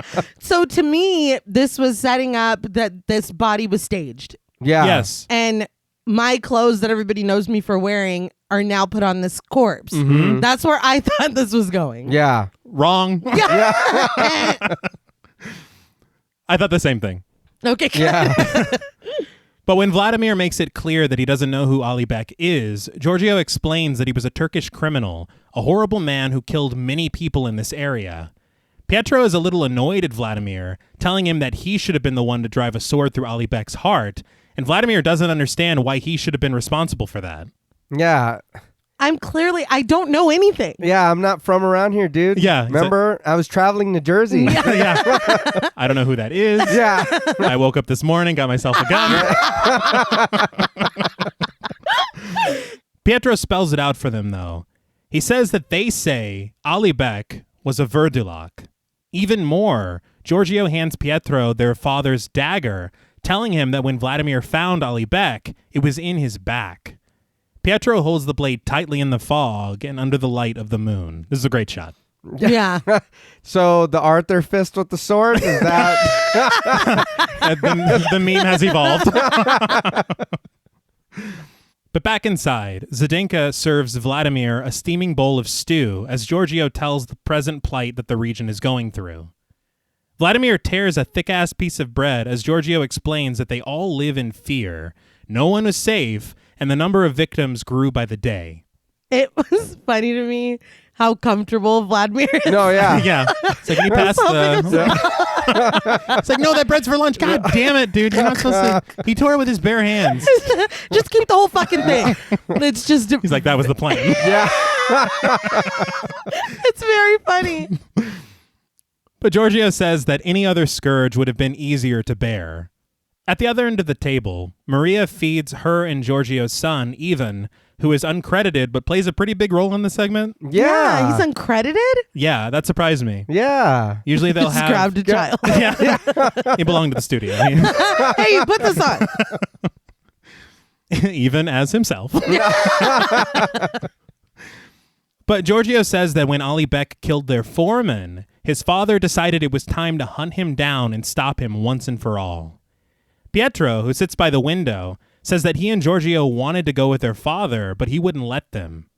Zdenka pours Vladimir a drink as the wind howls outside, and she introduces herself when he asks her name. Vladimir says that it's a strange but beautiful name that he's never heard before, and Zdenka, clearly charmed, retreats to the fireplace. I know goddamn well this man is not shooting his shot. Oh, no, yeah. I know he's not. He's like, I got my bread. Right, you see that shit I did with the bread? It was a great night. I take control. I find the bread. The nerve. It's unbelievable. It never stops. I'm a powerful man. Demonstrate value. Is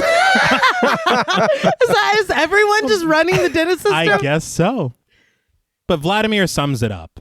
The Turk that they were all afraid of is dead, and he drinks to the health of whoever killed him. Giorgio agrees that yes, Ali Bek is dead, but now the only person they have to fear is their father. Zdenka, with her eyes lit like Dracula, averts her gaze. Vladimir doesn't understand. The nightmare is over, so why should they be afraid at all? But Giorgio puts it plainly. If their father doesn't return in 2 hours, then Vladimir must be on his way for his own good.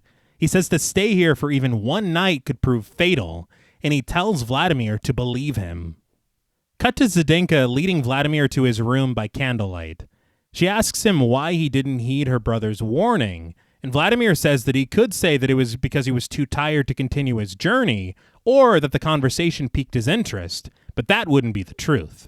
The truth is, she is the reason he stayed. I knew it. I'm done already. It was hilarious to me, the fact that he's like, look, it's not safe to stay here. Yeah. And then he's like, no, I'm gonna go ahead and stay. It's like, so my room's on the second floor. Where are we staying, babe? Is this Alex? Yeah. Yeah. Puppet Master again. It's like, this is your side of the bed? The audacity. Yeah. It's on clearance. It's unbelievable. It was here that I was like, I think the student might suck. Yeah. Well, yeah. Well, you know what else it reminded me of was The Mummy, where he's like, I've known you for like an hour, but... Yeah. Oh, yeah. So is this 2 hours later, or is this still, right after dinner? I think this is right after dinner. Yeah, that's how I took it. Okay. Yeah. Because it's like, oh, no, I'm going to wait till midnight and see what the fuck you're talking about. Or it's like, no, I'll just stay. Out of curiosity. Yeah. Yeah, what do y'all know? Yeah, because she did warn him. Yeah. So I'm like, okay, is it going to happen now? Or, you know what I mean? We still got to wait the 2 hours. What's happening? So I'll take a nap and we'll see what's happening. So why are you so comfortable? Why are you so casual? But after Vladimir's confession, Zdenka's eyes dart from left to right, and then she continues preparing his room. She tells him that he's very kind, but if her father does return after midnight, there's nothing he could do for her, and he would also be putting himself in danger. She tells him that he must leave, but he assures her that there's no cause for concern. He's sure her father isn't a monster. Dude. Oh my God. It's so funny who plays her father. Yeah. Because it's all he's been. Historically, the man is a monster. But Zdenka tells him not to make jokes about this. When he tries to apologize, she tells him that he just doesn't understand. He asks her to explain and says that he might even be able to help. And reluctant, Zdenka explains as she prepares his linens. I just want to say I love this shot of the candle on the mantle, her in the mirror, and him standing there. Yeah. It's so deliciously gothic horror. Yeah. Yeah. I just love it so much. But she says that before her father left, he said that he would be back in 5 days. This made me laugh because he's like, it won't take a week. It's a weirdly specific. Yeah. Give me 5 business days.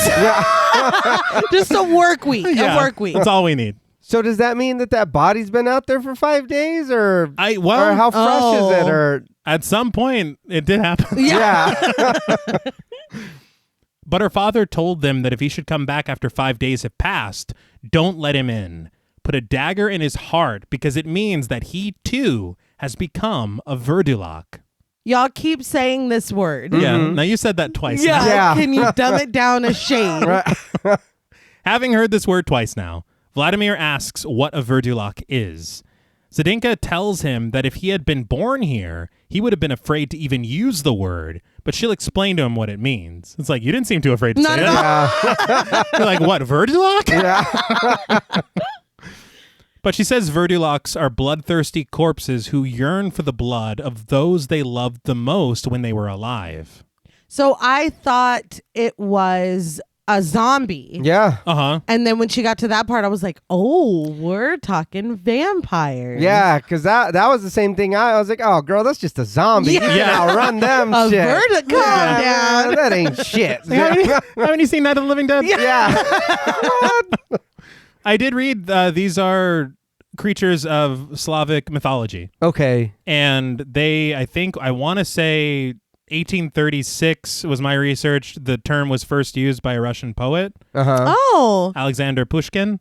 And from then on, like, stories were written about it. And they had a distinction from vampires Oh, all right. because of that wrinkle. The love. Yeah. All right. Yeah. Which to me is fucking fascinating. It's Right. really tragic. Like, It that is. is sad as fuck. Like, it's bad enough, Mhm. Yeah. but then to target the family, Yeah. that's wild. Because Mhm. vampires will just suck anybody off. Oh, and They never or said off. you mean Bram- suck on them? Bram Stoker never wrote that.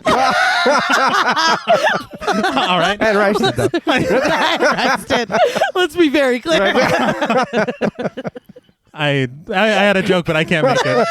I have to write it on the card that you guys have. JP should have said, but Bram Stoker did. All right, I'm sorry, everyone. I'm going to write an email. I'm No, drafting one of Travis is unacceptable. We're cutting your lines the next episode. This is a tragedy. Roll around in the muck with us, man. Yeah. Pigs love it. I'm feeling very dirty right now. But Vladimir isn't buying this old legend, although Zdenka definitely has her receipt. That was good. Thank you. I was very proud. But she says that the more the vurdulak loved a person when they were alive, the longer it takes them to suck the blood from them. Then they, too, become a vurdulak until someone stabs them through the heart.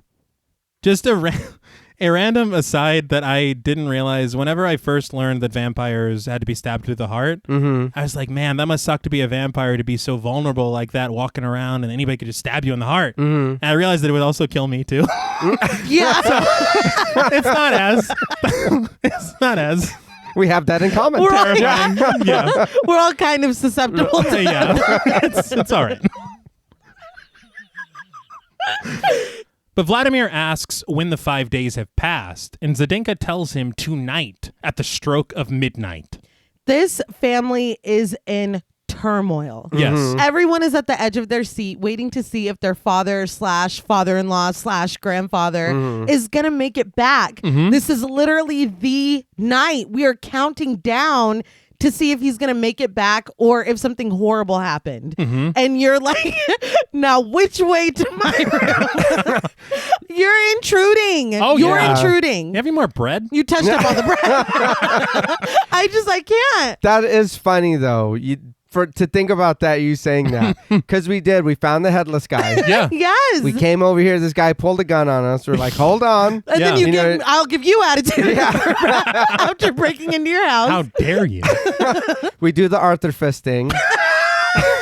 We meet the farmer's daughter. Aw. Then we proclaim our love. Yeah, Right? immediately. Yes. Then we hear this story about vampires, and it's like, okay. Yeah, no, I still want to stay. Yeah. Like, I'm still going to kick it. It's like, I'm in love with you. I don't know. What don't are you you not understand? A lot has happened.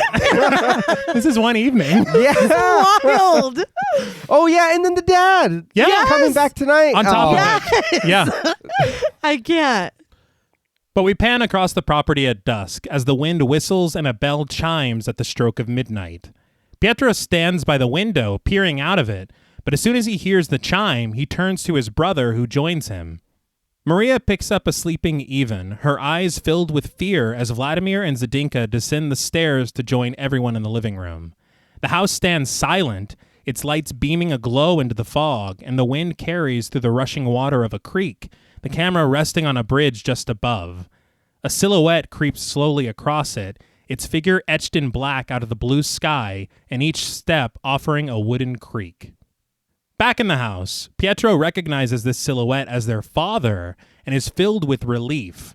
But Giorgio is a little more cautious, but still hopeful, asking how they know that the 5 days have passed.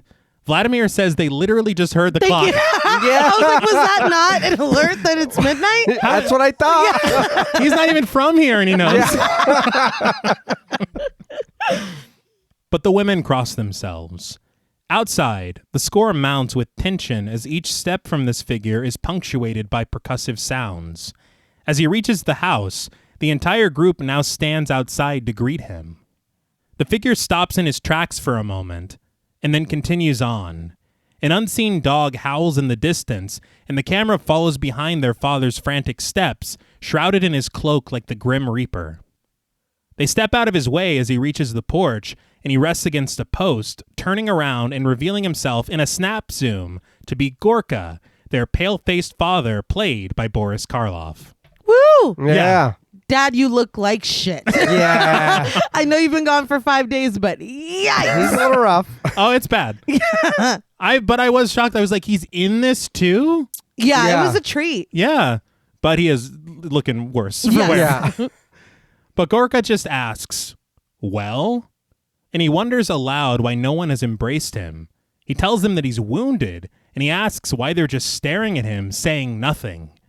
They continue to say nothing. Well, you're the one that told us the whole midnight thing. Yeah? So, like, I'd be like, okay, I know I said, but look, it's me. Like, I'm fine. But the fact that you're acting that way is a big old red flag. Oh, yeah. That was my thing, though. You warned us specifically about this. Mm-hmm. Why are we still all just hanging out? Like, no, Dad, stay over there. No, these were your rules. They're like, but it's like 12:02. Yeah. Still, though, he said. He's like, my watch was fast. So it might be fine. But Gorka says that 5 days on the mountain have changed him so that even his dog doesn't recognize him. I'm like, you said changed. Yeah, you're just telling on yourself again. That was an interesting word to use. And that dog is not stopping. No. Yeah. And also, how do you feel about your dog? Does he seem more delicious than normal? Because You love him, right? Yeah. How deeply you love him a lot, right? Are you going to eat that dog later? Is this Michael Myers? And that's where John Carpenter got the idea. It is influential. But Maria catches on immediately, telling the group that he just admitted that 5 days have passed. Pietro offers to dress his father's wounds, but Gorka just pushes him away, saying he'll just hurt him if he does. What? I don't know. Yeah. I'm trying to help you, dude. Yeah. I think we learned that that's a lie. Yeah. Very quickly. But Giorgio realizes that his father's wound is at his heart. Gorka doesn't deny this and instead just smiles, admitting that he is hungry. What? Inside, the whole family sits together by the fire.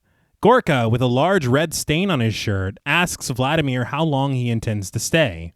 Vladimir tells Gorka of his plans to go to Jersey, and Gorka asks him to tell everyone that old Gorka killed Ali Bek. He's like, I'm really just going to get some gabagool. If you want me to tell people, like, I guess. I'll do two things. It's fine. I guess I'll do that.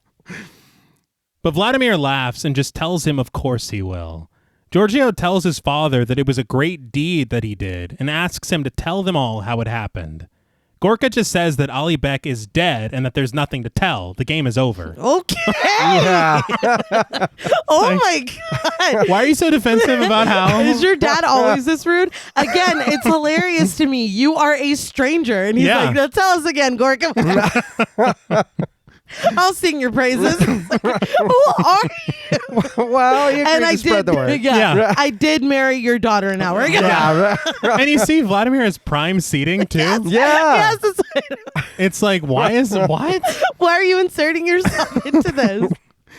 But Zdenka offers her father a bowl of stew, but when he learns that it's lamb, he slaps it out of her hand and shouts, "No meat!" Dude, go outside. Go back out that way. This gets everyone's attention, Yeah. as it should. But suddenly, Gorka says that he's not hungry anymore. He says his bones are frozen from the cold and his throat feels tight. The dog continues. We're moving on. That's exactly what he fucking said, all right? Jesus Christ. He looked up to see like if he Yeah. woke the bear. JP's sweating, trying not to say something. The dog continues to bark and howl outside, and Gorka begs someone to go shut that dog up, and he stabs his dagger into the ground. That poor dog is just trying to warn everyone. Yeah. He's like, but I am telling you right now. He did. But again, nobody's listening. Not at all. No. And he did already tell us. Yeah. So you know what's wrong with him. Yeah. It's been 5 days. Yeah. That was his rule. The fact that we're like, okay, you barely missed it. You Yeah. barely missed it, maybe. And then we bring you in and this is how you're acting. Yeah. Yeah. It's like, get that fucking stew out of my face. It's like, oh my God. But your dog out. too. Yeah. Yeah. The dog's like, that's not him. That motherfucker back there is not real. But when no one moves, Gorka rises, repeating that he told them to go shut that dog up, asking if no one follows his orders anymore. He shuffles over to the rifle that Giorgio was holding earlier and tosses it over to him. Calmly, Giorgio reminds his father that this is his favorite dog. Giorgio's like, kill it. Oh my God, dude. Yeah. I did find that interesting that he wouldn't do it himself, that he needed one of the children to do it. I don't know if he's just trying to, maybe he's trying to assert dominance. And Maybe, but He's it was like, look, I don't trust myself near that dog. I'm going to drink that dog. maybe. Like a Capri Sun. So you might want to. That shit would be rough.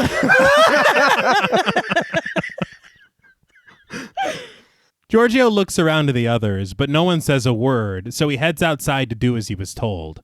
Gorka smiles and begins to giggle when he notices Maria holding Ivan. He reaches out for his grandson, walking over to him, but Maria won't let him go.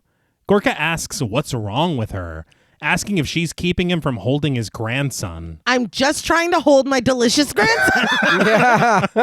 Give me a fucking break.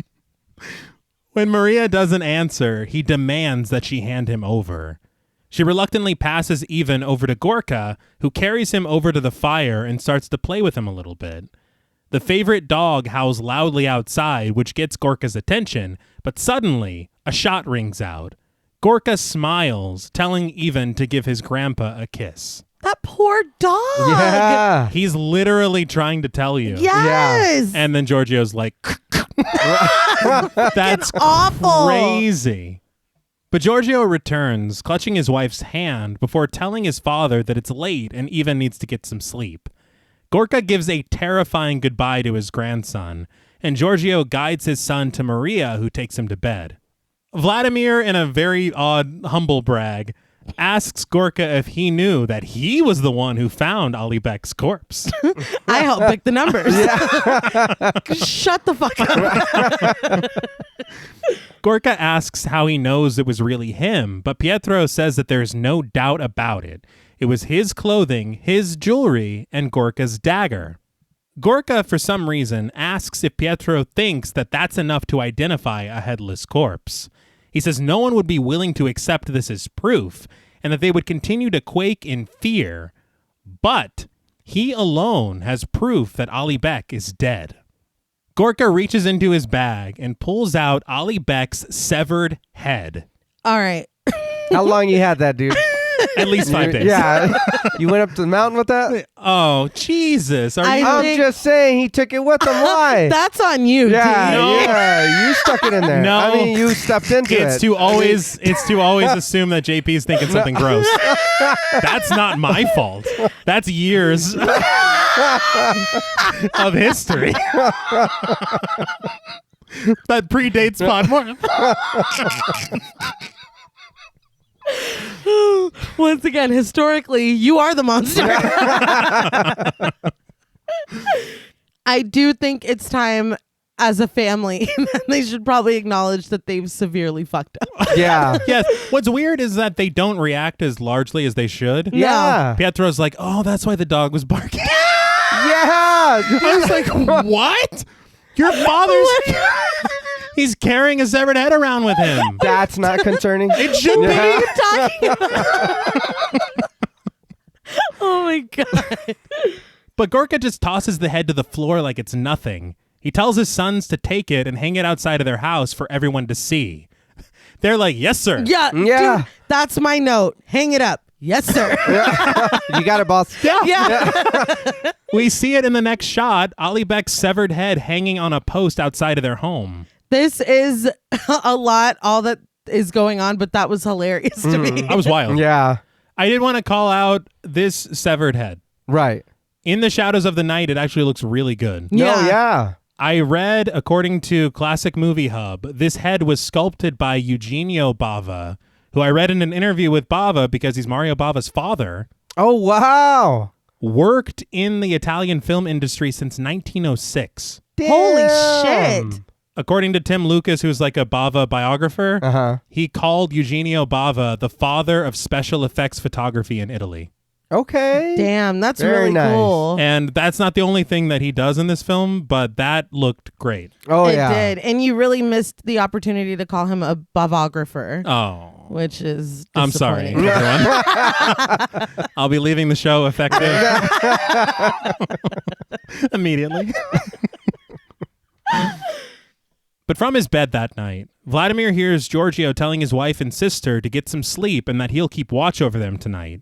Zdenka says that their father is just wounded, but Giorgio disagrees, saying that he isn't wounded, and they saw how he wouldn't eat dinner. Come on, man. Yeah. We were all there. Yeah, it was fucking creepy. Yeah. Maria says to have Pietro stay up and keep watch, as Giorgio has been awake too many nights already. Pietro agrees to this, telling his brother to stay upstairs with his wife and sister. But this whole time, Vladimir is just tossing and turning and caressing his pillow. The camera glides past Vladimir's bed over to his bedroom door. He's like, this is Zdenka. But the camera glides past Vladimir's bed over his bedroom door, which slowly creaks open. In steps Gorka, whose face is pale gray and purple.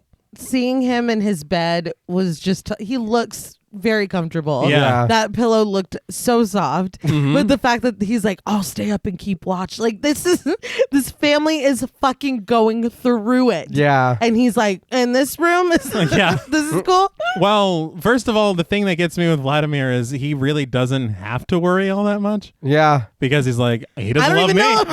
Yeah. But dude, you've been endearing yourself to him all night. Yeah. Endearing yourself, not deering. That's not a word.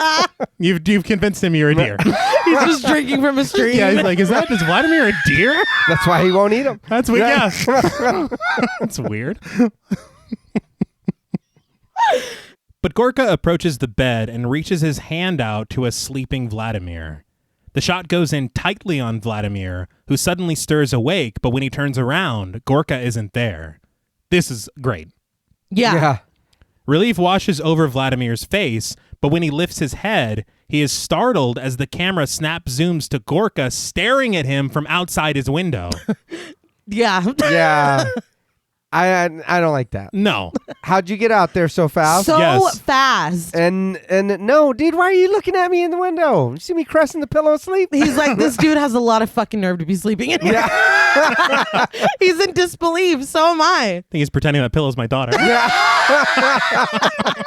Right, this motherfucker. Just shaking his fist. I will say that sequence was fantastic. Oh yeah. Yeah. Because it's so the camera trick of just zooming in on him and Boris Karloff got the fuck out of there. Yeah. It's great. But Gorka continues walking across the porch, eventually reaching the front door and letting himself back into the house. The music grows suspenseful as Gorka finds Pietro asleep at the dining room table in front of a burning candle. I was like, hopefully Pietro can be reincarnated as someone who can stay awake for 15 minutes. He was like, I'll help. Yeah, right. It's like, are you Right. serious? I'll watch. I'll keep watch of these eyelids. But upstairs, we glide across the bed of Giorgio and Maria to the bed of Ivan. The bedroom door opens, and Gorka's shadow is cast across the child's bed, Gorka creeping into the room and relieving the boy of his blankets. He scoops up his sleeping grandson and makes his exit. And as they reach the bottom of the stairs, Ivan sleepily asks his grandfather where he's taking him. Gorka just giggles, promising that there's a surprise for him outside, but it's a secret. So he only wants to eat the grandson. I think he's starting with the Yeah. grandson. That's the little appetizer. Okay, Yeah. because he hasn't attacked anybody else. Dude No, was asleep not right yet. there, and he could have just bit him. Well, he's Well, he asleep. doesn't care about him. Well, hold on. Remember, it's only the people you love. Hold on, everyone. I mean, if he were. Yeah. But right now, he's just a very angry man. He walks past Pietro, whose candle is now knocked over and resting in spattered blood. Oh shit! Yeah. Okay. So he's been busy already. He's, Yeah. he's already started. It's like, I love you the most. Was that a Sons of Anarchy reference? Yeah, I don't know why. Or it was a Nip Tuck reference when Sean punched Christian. Oh, yeah, Oh, no. Yeah, definitely nip tuck. Yeah, that was bad. I wanted them to be friends again. They got there. Yeah, eventually. Season 4, I think. It wasn't. I don't know what season it was. they fought and reconciled so much, dude. I don't They know. really did. That might not even have been Sons of Anarchy. It's probably just Nip Tuck. It was Nip Tuck. I know that. It was definitely Nip Tuck. But in his room, Vladimir finally decides to get out of bed and look out of his window. I laughed because honestly, if I saw what he just saw, I probably would try my best to just roll over and go to sleep. Yeah. It's like, this isn't even my family. I don't. No, you shouldn't even be here. But when he reaches his window, he sees Gorka making his way across the bridge with Ivan in his arms. He runs to his bedroom door, but when he tries to open it, he discovers it's locked from the outside. He screams for Giorgio that Gorka has taken the child and tries to break through the door. I did appreciate that he does register that this is bad. Yes. Because the way that everyone's been acting up, almost everyone's been acting up until that point, it's like, what a caring grandfather, you know? Like taking his son for a midnight, or his grandson for a midnight horse ride. He's taking his grandson for a midnight snack. Yeah. So I did appreciate that he's like, hello, like he took the child. Yes. Yeah. Because they're acting pretty stupid. Yeah.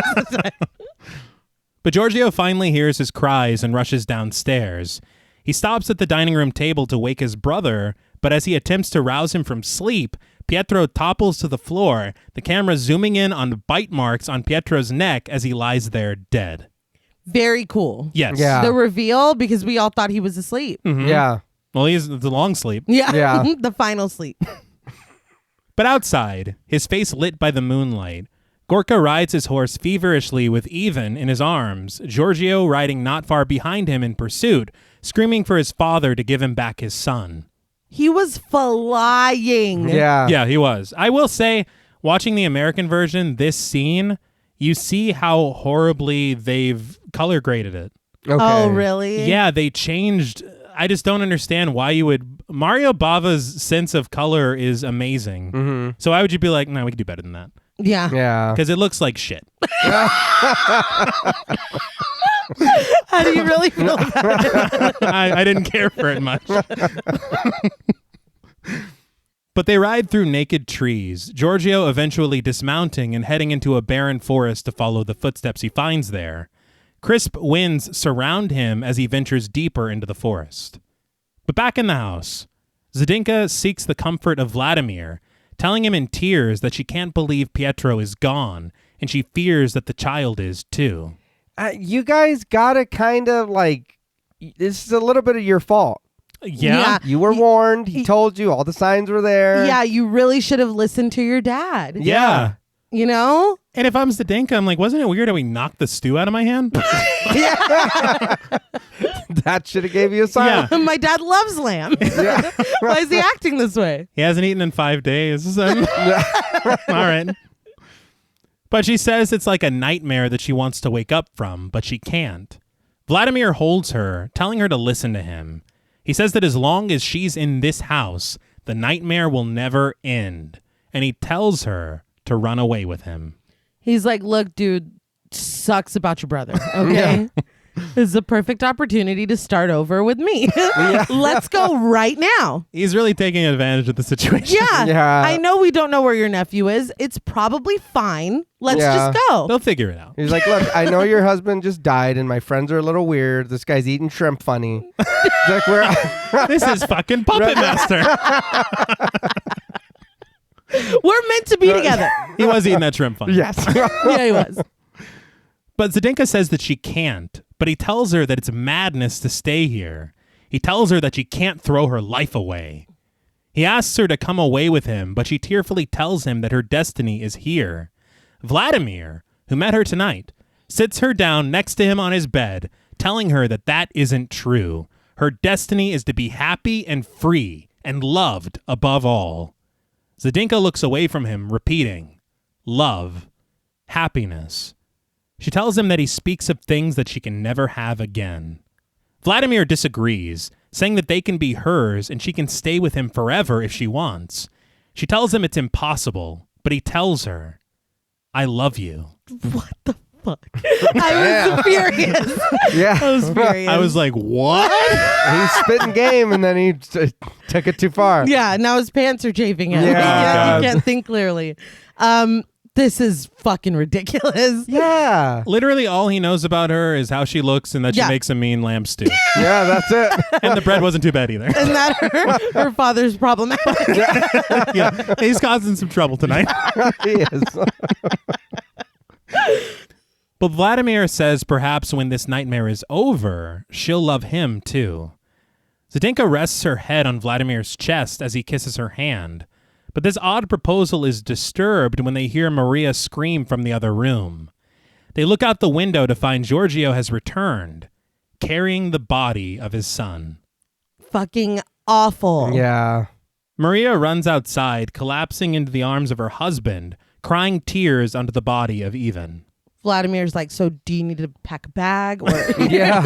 or are you ready to go now? Yeah. Do you have a go bag ready already? 5 days is a long time. I'm sure you were afraid. But later inside, the bodies of Pietro and Ivan are wrapped in sheets and tied to tables.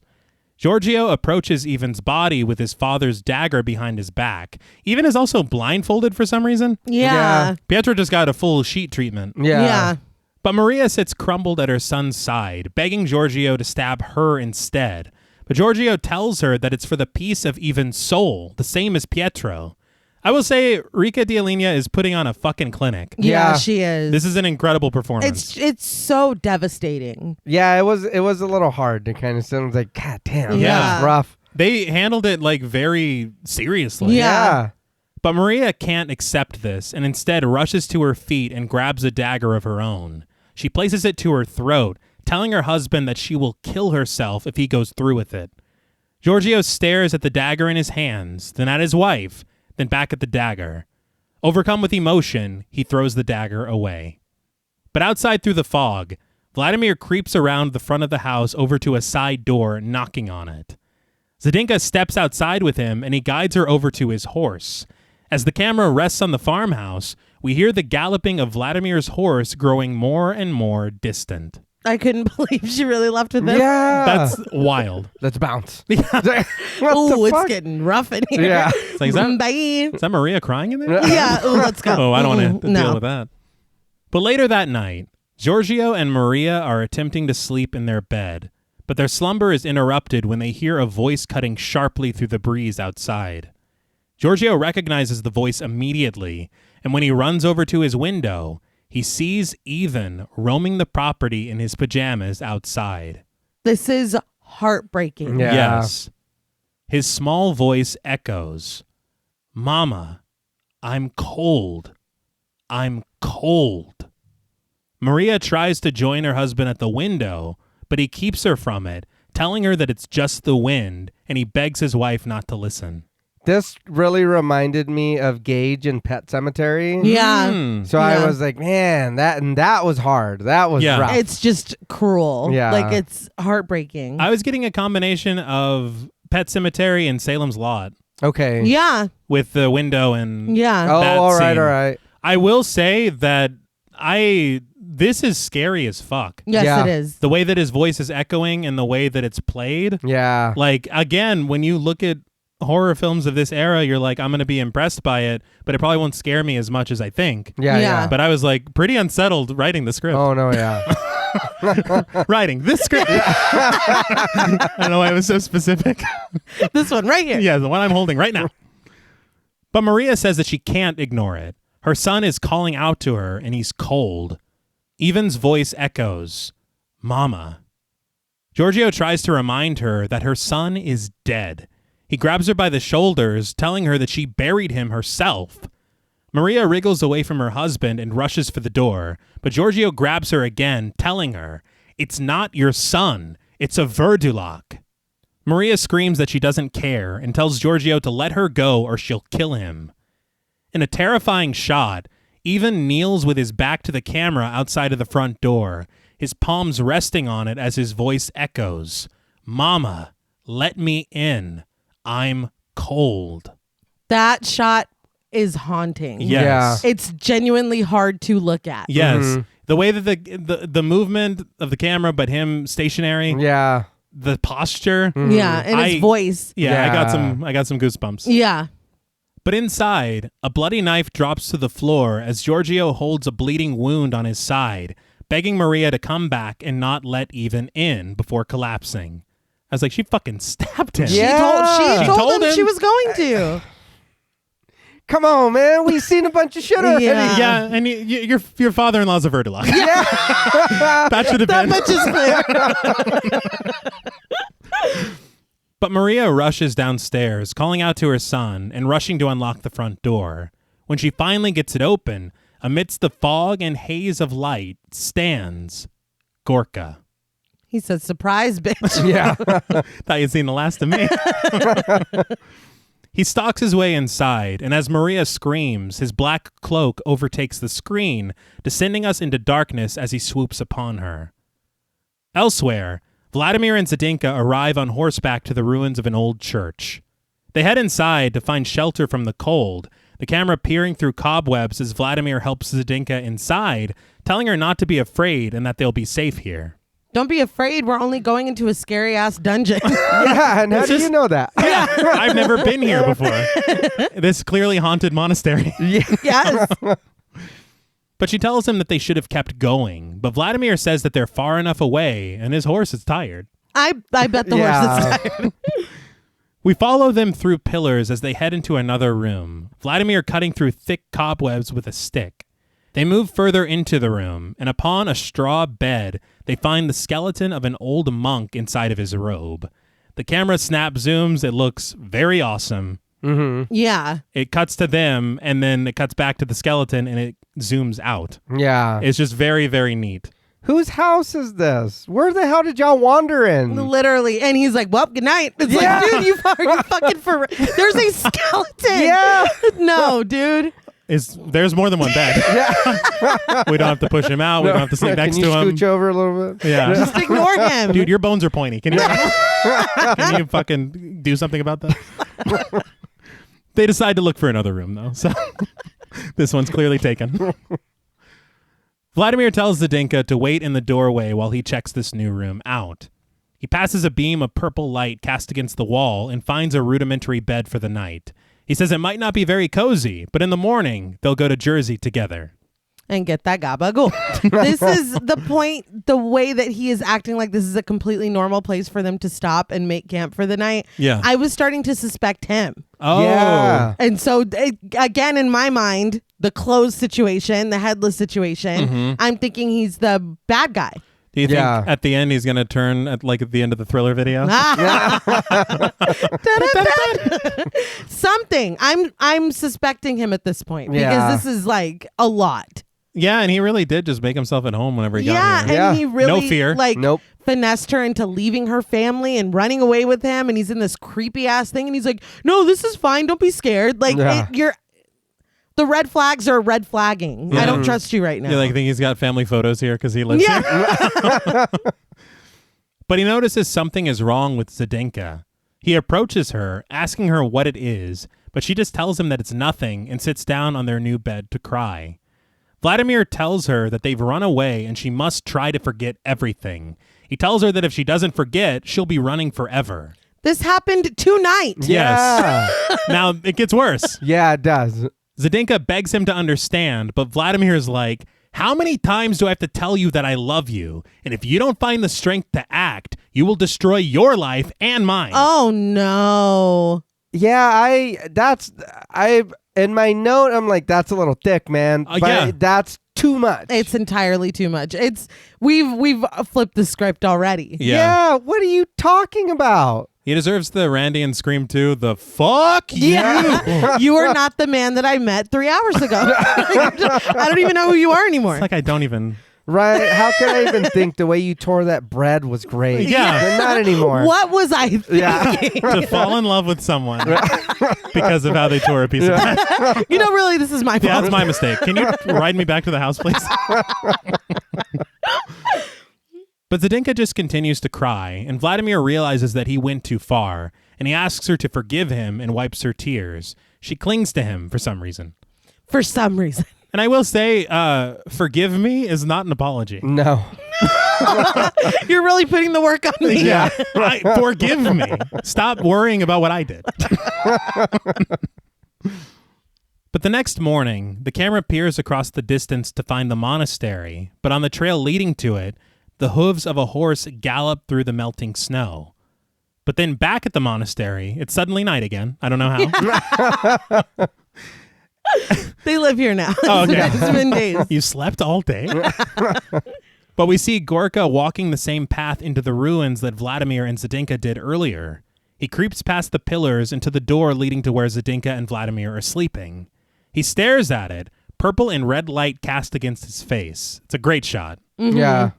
His gaze awakens Zdenka, who slowly rises from her sleep and walks over to the door, heading upstairs and then outside. Gorka watches her from a distance and calls out to her, startling her. Zdenka calls for her father, and he steps out of the shadows, telling her that she shouldn't have run away, and asking why she did. I want to say very quickly, the set of these ruins is fantastic. Yeah. Mm-hmm. Interior, exterior, the way that it looks in the night with the blue light, Yeah. brilliant. I had to say it. But Zdenka begs her father for mercy, telling him that Vladimir loves her. Gorka tells her that no one could love her more than they do. Zdenka turns to find that she is surrounded by the drained, pale corpses of Giorgio and Maria. They've both been turned into vurdulaks. Now, I know that being faced with the vurdulak would be horrifying. Mm-hmm. But also it's kind of like, you do love me. Well, yeah. You know? You You feel, wouldn't be here if you didn't. you feel And special Yeah. All when those right. teeth Feel sink into your special. neck. Yeah, and then you don't feel anything. Yeah. But for a little bit, But it's the gift that keeps on giving because you're about to make people feel special. yeah. Why are we running from this? Which, honestly, it's very sad for Ali Beck because that means he loved these townspeople. Aw. Oh, yeah. Damn. He died doing what he And loved. they're like, this Yeah. asshole. I'm going to kill him in 5 days. So, so the dad is the only one that's different. So far. Well, no, not anymore. No, not anymore. 'Cause No, but I mean, like, he's the only one talking and whatever. The other two are just kind of standing there like, yeah, no, we're here. they're for moral support. Yeah. We're his sidekicks. Yeah. Well, because the brothers were stabbed. Yeah. They stabbed him Oh, through the that's heart. right. That's right. Yeah. Okay. But the trio glides towards Zdenka, all engulfed in ghastly green light as she screams. This whole thing was just very beautiful. Yeah. I was applauding from my seat. Why didn't she run? They were so slow. Well, maybe it's weird to see your family like this. Oh, fuck that. She's dealing with a lot right now. Oh, peace. I'm out. Hell no. It's like, man, you guys are taking a long time to The get over fact that here. in your mind you can just run away. Yeah. No, if they start gliding, Well, JP's like, fuck this. Look, there clearly there's something wrong. There is. Clearly. You're floating towards me. I need to go. You didn't used to do that. Yeah, you never did that. Are didn't those your used shoes? Yeah. I gotta go. Are those wheelies? Yeah. Or Heelys or whatever they're called? Not a sponsor? Clearly. No. I can't even get the name right. But suddenly, the door to their makeshift bedroom opens, which awakens Vladimir. He looks around the ruins, calling out for Zdenka, but he can't find her anywhere. He gets onto his horse and rides back to the family farmhouse, and upon his arrival, he finds the front door banging against the door frame in the wind. He lets himself inside once again, fog surrounding him as he cautiously makes his way to the dining room, finding a freshly snuffed out candle. His horse neighs feverishly into the night as he climbs the staircase, making his way to Zdenka's room. He finds her clothes strewn across a chair and slowly approaches her bed, which is covered by a curtain.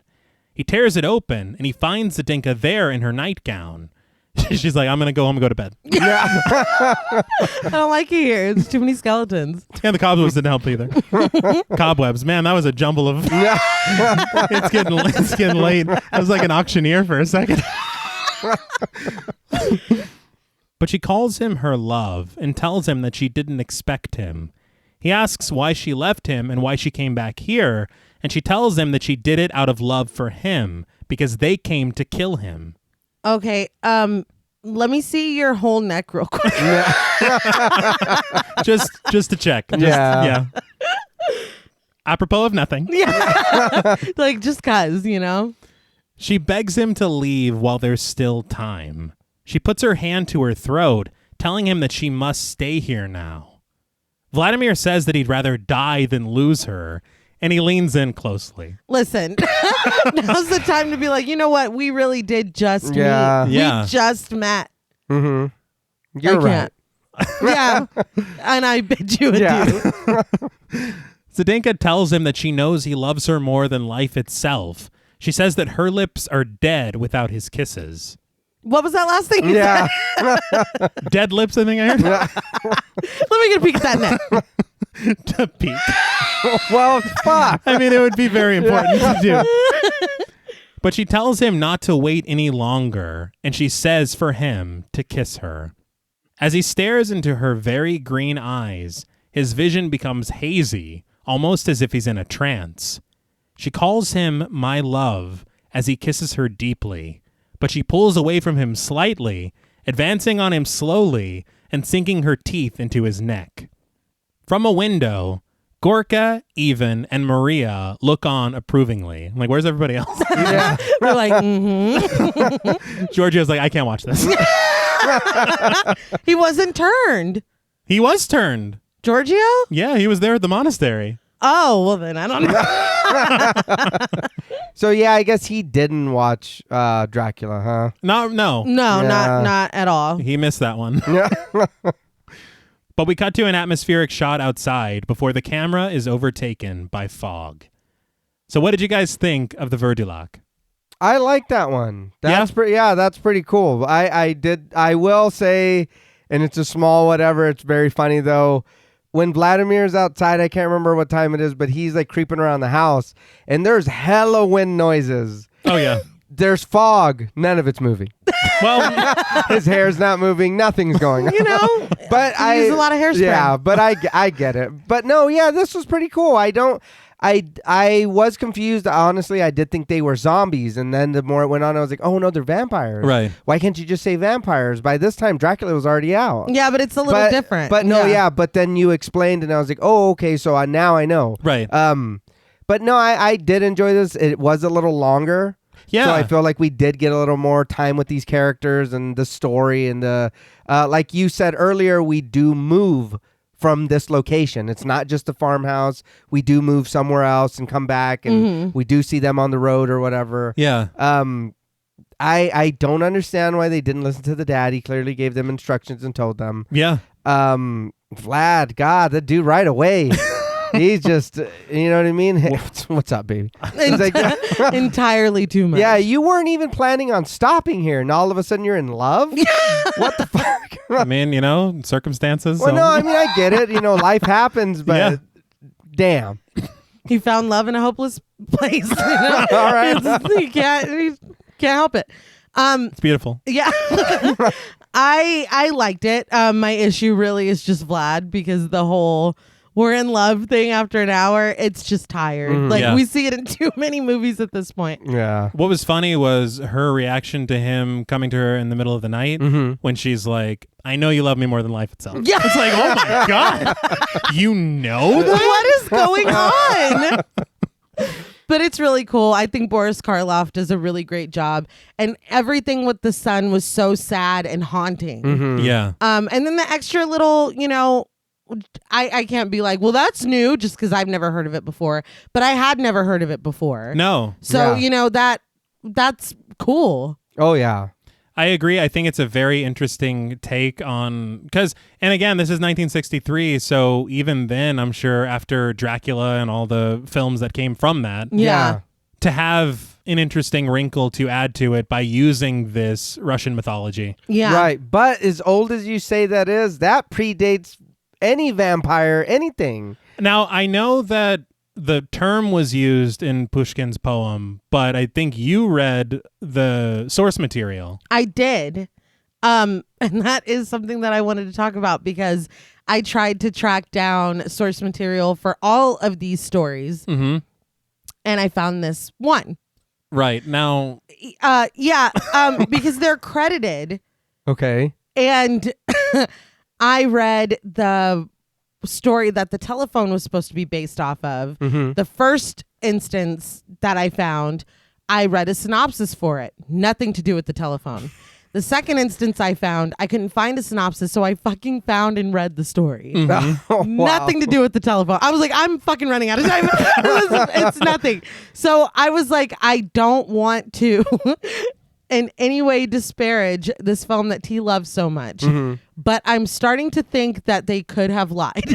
And just to try to bolster or add some credibility to this film to say, oh, this is Chekhov. Right. Or, you know, I mean no disrespect, but that's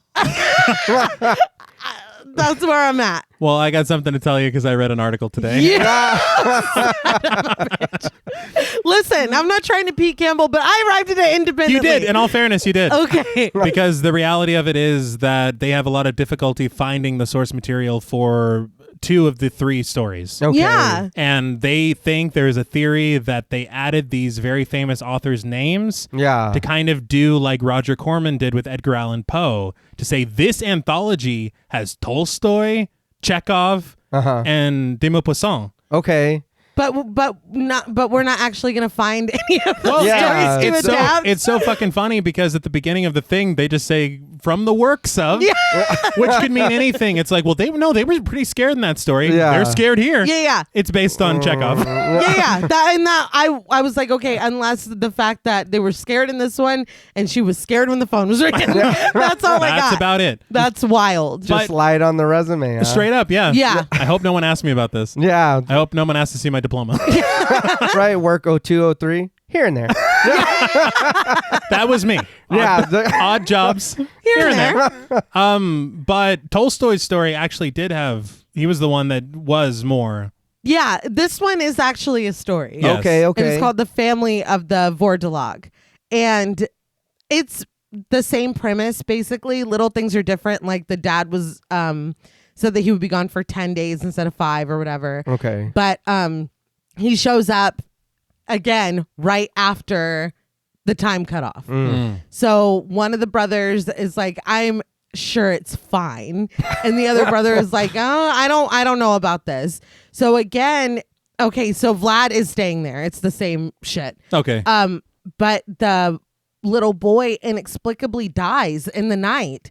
And so Vlad's like, well, goodbye. He leaves. Whoa. Yeah, he leaves.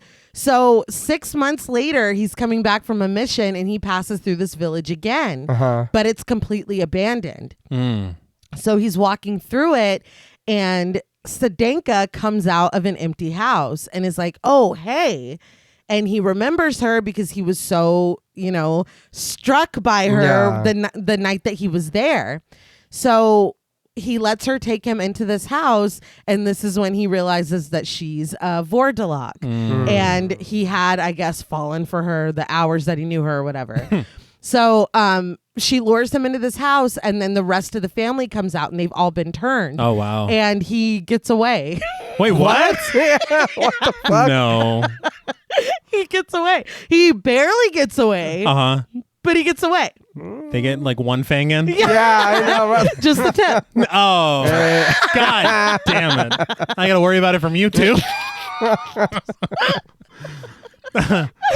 But it should surprise you very little that this is the least changed segment. Okay. I feel like clearly this is the one that they put the most into. Yeah. Yes. The only difference is a few lines of dialogue, and this segment goes on last in the American release. I'll be honest, and I think that the one that is last that we get in this version should be. I think that's Oh, no, yeah. for me, that's the closer. Yeah. But the way that this is presented to us, watching it, I was surprised that there was one more.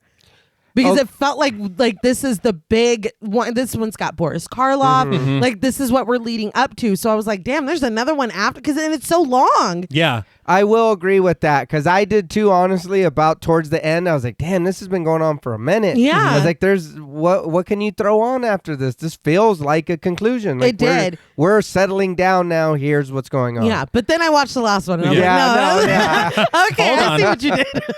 I think it's about like 12 or 13 minutes longer than the telephone. Okay. Yeah. And it feels long. Yeah. And then the last one is so short. It is. And, like I said, it's got Boris Karloff. They're running around. They're on these horses. Like, it felt like they were like, no, this is the one we're really throwing everything at. And I think that's why AIP put it last, is because it's got the star of the film. For sure. And so they're like, this is what we're building towards. They should have put him in all of them, like Drew Barrymore and Cat's Eye. Is he the telephone in the telephone? Yeah. He could have been the voice. Frank. Yeah. He could have been Frank. Yeah, but Frank's ghost. Frank's ghost, yeah. But we immediately cut to the next segment. The light of the Green Tavern flashes in the background amidst a thunderstorm as we get the title, La Goccia d'Acqua, or The Drop of Water. At the window, observing the storm, is Helen Chester, a nurse played by Jacqueline Pirot. Green light flashes rhythmically down the hall, and Helen gets comfortable in her apartment, snagging a bottle of liquor, putting on a record, and sitting down to continue knitting a quilt.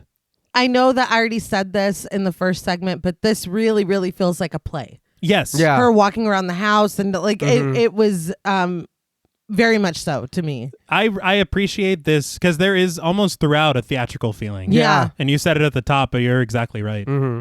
But before she can continue on it, her telephone rings.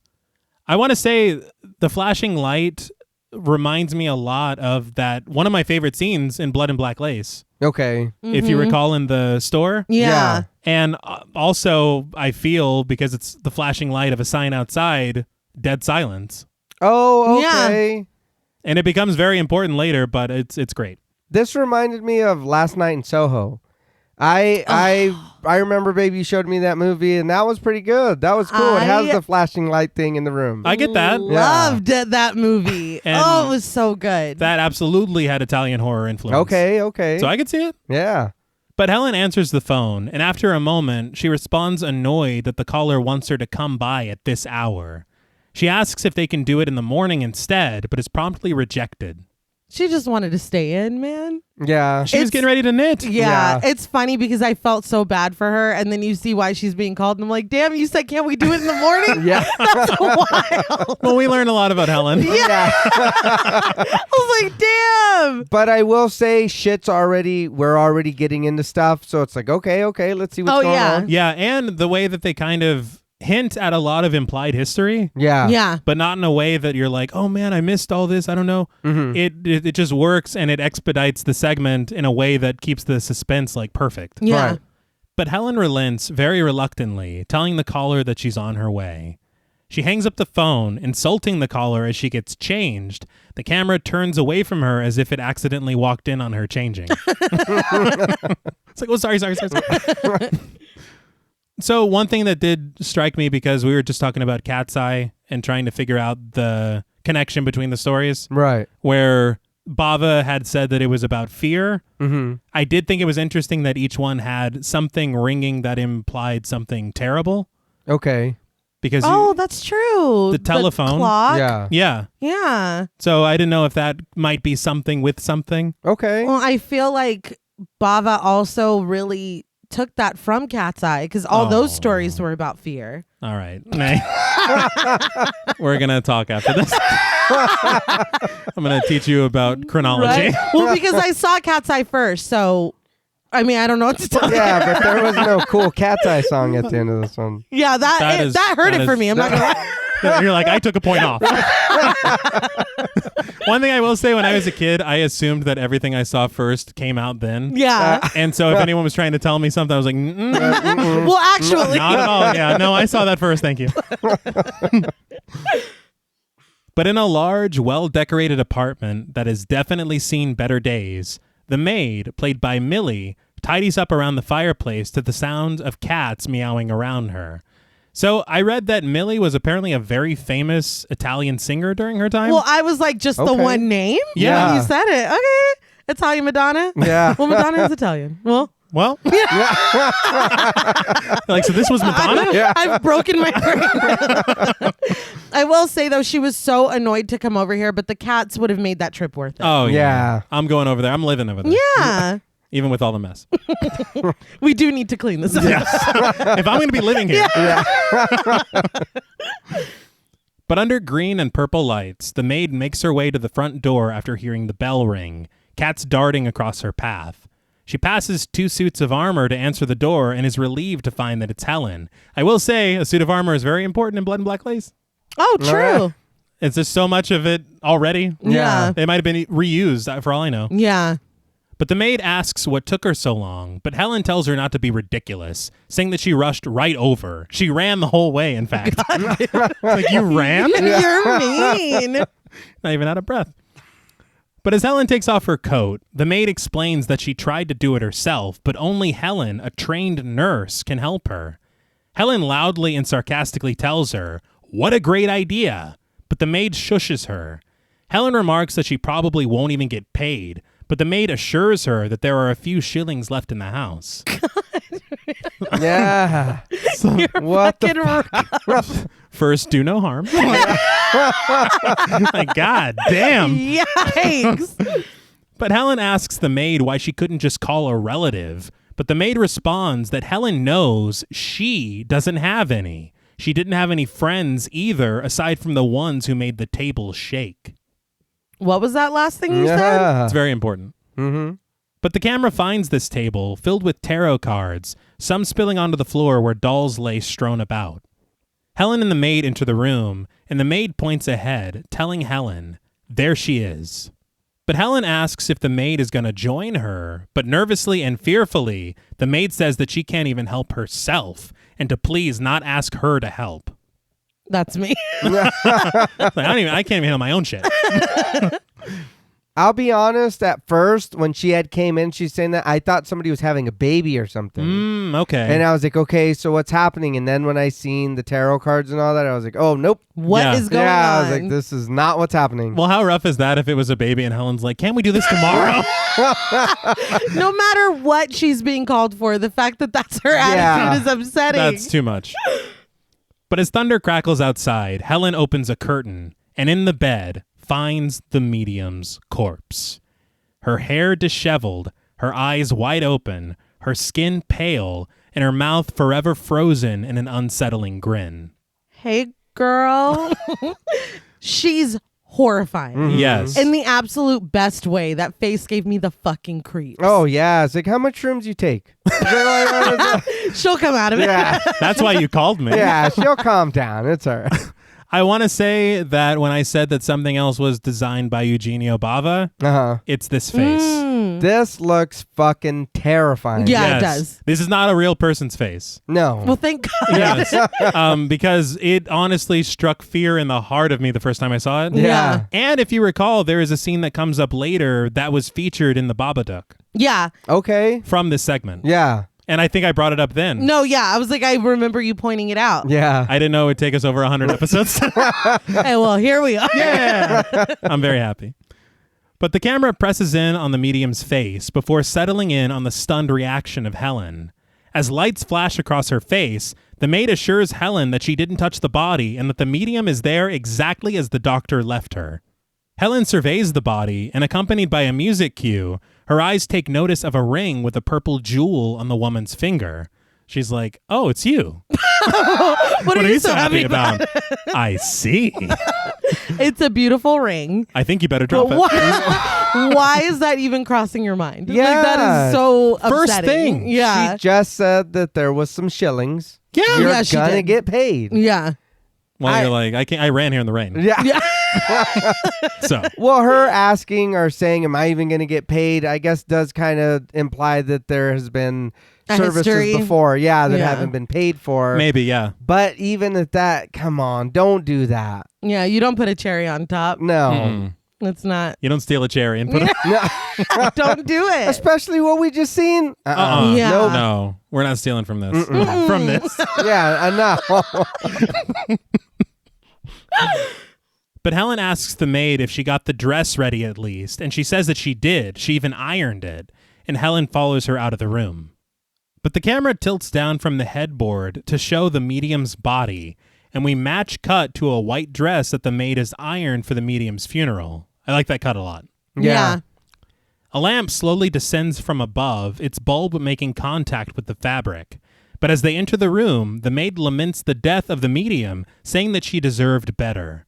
But upon noticing the lamp is in a precarious position, she rushes over and raises it up, thankful that the dress wasn't burned.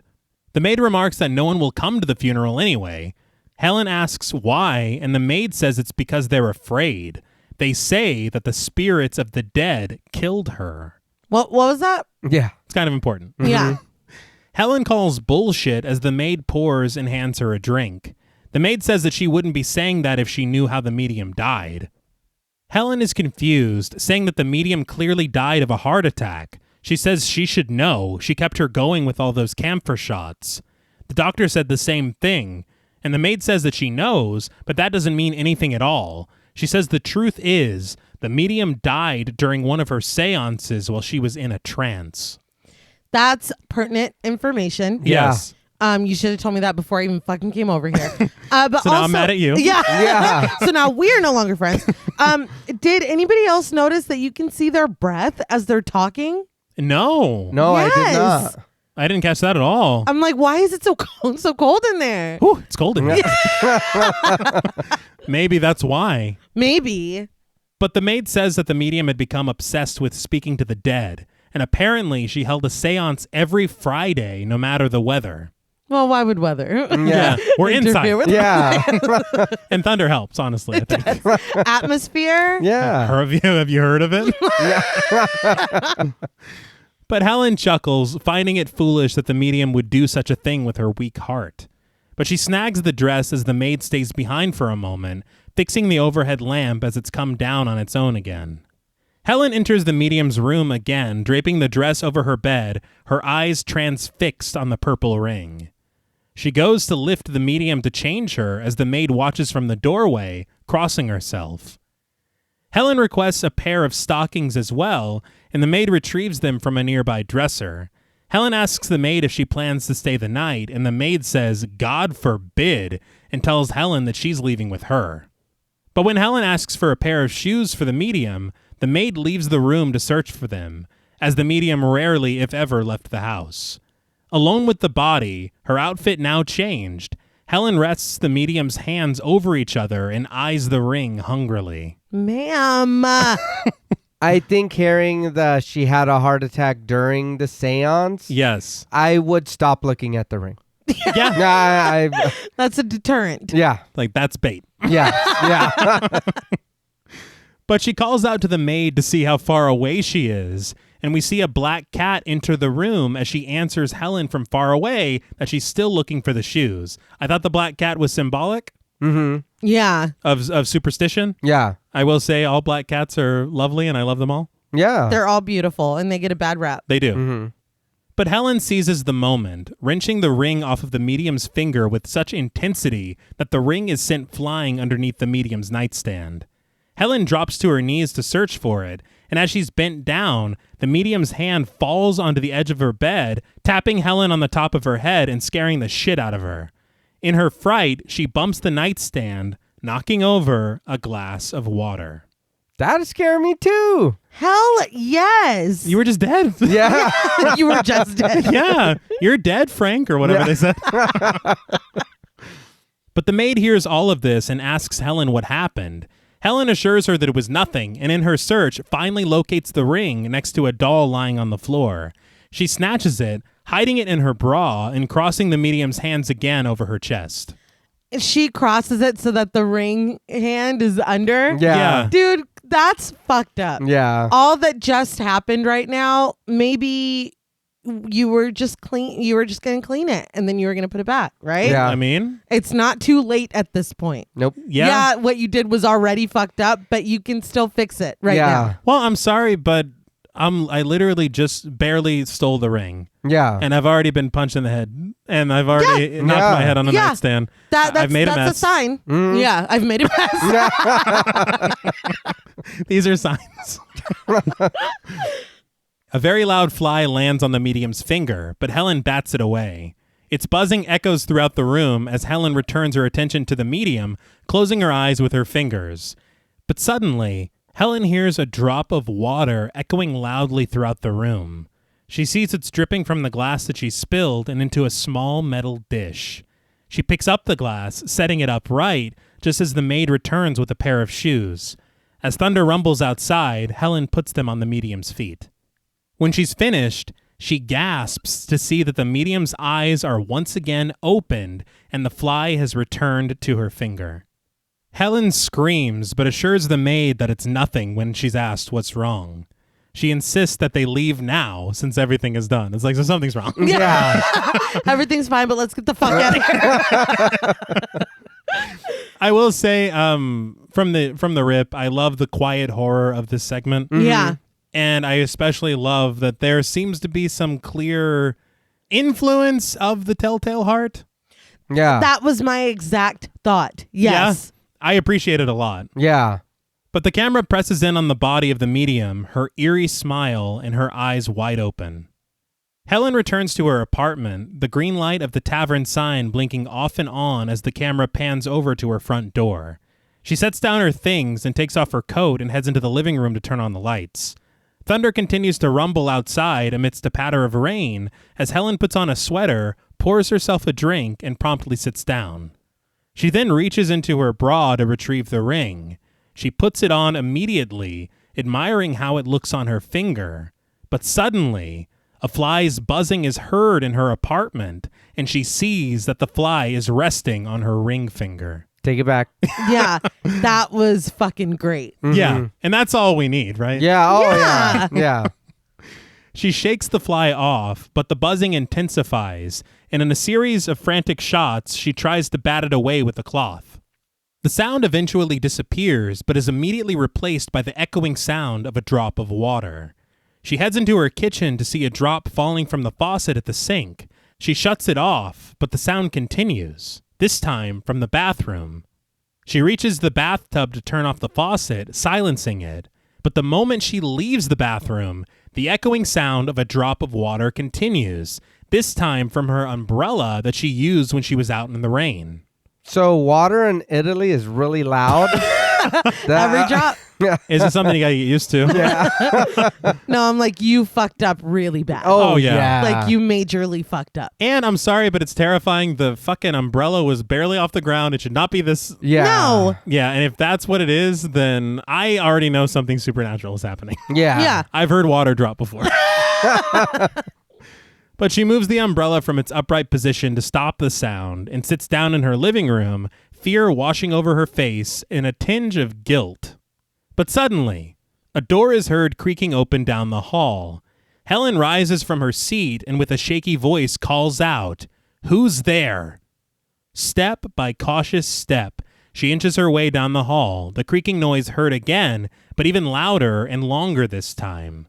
She enters her kitchen and finds her bathroom door swaying open and closed. The window in the bathroom as well creaks opened, so she shuts them both promptly and returns to the hall, putting her back to the door and breathing heavily with her face covered in sweat.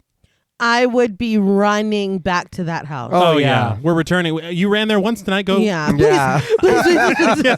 I'm so sorry. She peers into her living room, and as soon as she does, all the lights in her apartment go out. She screams and looks around nervously as the flickering green light of the tavern sign periodically illuminates her home, and the music grows sharp and wild. Take the ring off. Yeah. Holy She's shit. still wearing it. Yeah. That's true. It's funny because even later she's like holding her hands up and pleading. I'm like, bitch, you're still, Yeah. it's still on your finger. That's what's doing this. Yeah. Take it off. But she runs into her living room, but trips and takes a pretty rough tumble. She drags herself to her feet, retrieving a candle and lighting it to guide her way. But through her bedroom door, she hears what sounds like a cat whining. With every ounce of bravery left in her, she creeps towards the door and opens it. The camera snap zooms to her bed, where resting atop Helen's blankets is the body of the medium in her funerary white dress, her hands clasped over her stomach, her teeth bared, and her eyes wide open, staring directly at Helen. Excellent. Yes, the fact that the head was turned towards her, Yeah. I freaked out. Yeah. I'm gonna be honest with you. And I knew this part was coming because I've seen this movie before. So when Helen gets back to her apartment, I said, I'm gonna finish this tomorrow. That's where I said that. But Helen screams wildly, throwing the candle as the medium's body rises up, awakened. Helen runs into her living room, but rocking in her chair sits the medium, staring straight at her and petting a cat. Helen cries in horror, covering her eyes, and when she opens them, the chair is empty but still rocking rhythmically. Paranoia takes over Helen, and she glances around feverishly, bathed in purple light and the flashing of the green sign outside. From around the corner, a hand reaches for her, and she runs back to her bedroom. I love the zoom on the hand. It's like, it's a hand. Yeah. But once there, she finds the corpse of the medium standing in the corner, gliding toward her, her arms slowly reaching up for her as an eerie organ plays. Now, this is literally a scene from Dead Silence. Yeah. Do you remember Mary Shaw? Oh, yeah. It's the same thing. Except the medium's not a doll or whatever. But you love to see it. That's really Yeah. cool. Yeah. I appreciate the little homage, and we know James Wan loves Italian horror. Yeah. I mean, Malignant. Yeah. Mhm. It's a giallo film. Well, kind of. Let's be careful. But Helen collapses to the floor, her own hand clutching her throat, but she tears it away to clasp them in prayer, begging the medium for mercy. The medium draws closer, her hands like claws as cymbals take over the score, and Helen reaches her own hands around her throat and begins to squeeze. Yeah, I was a little confused. Like, so, like, she's pre-choking herself? Like, warming up the engine a little bit?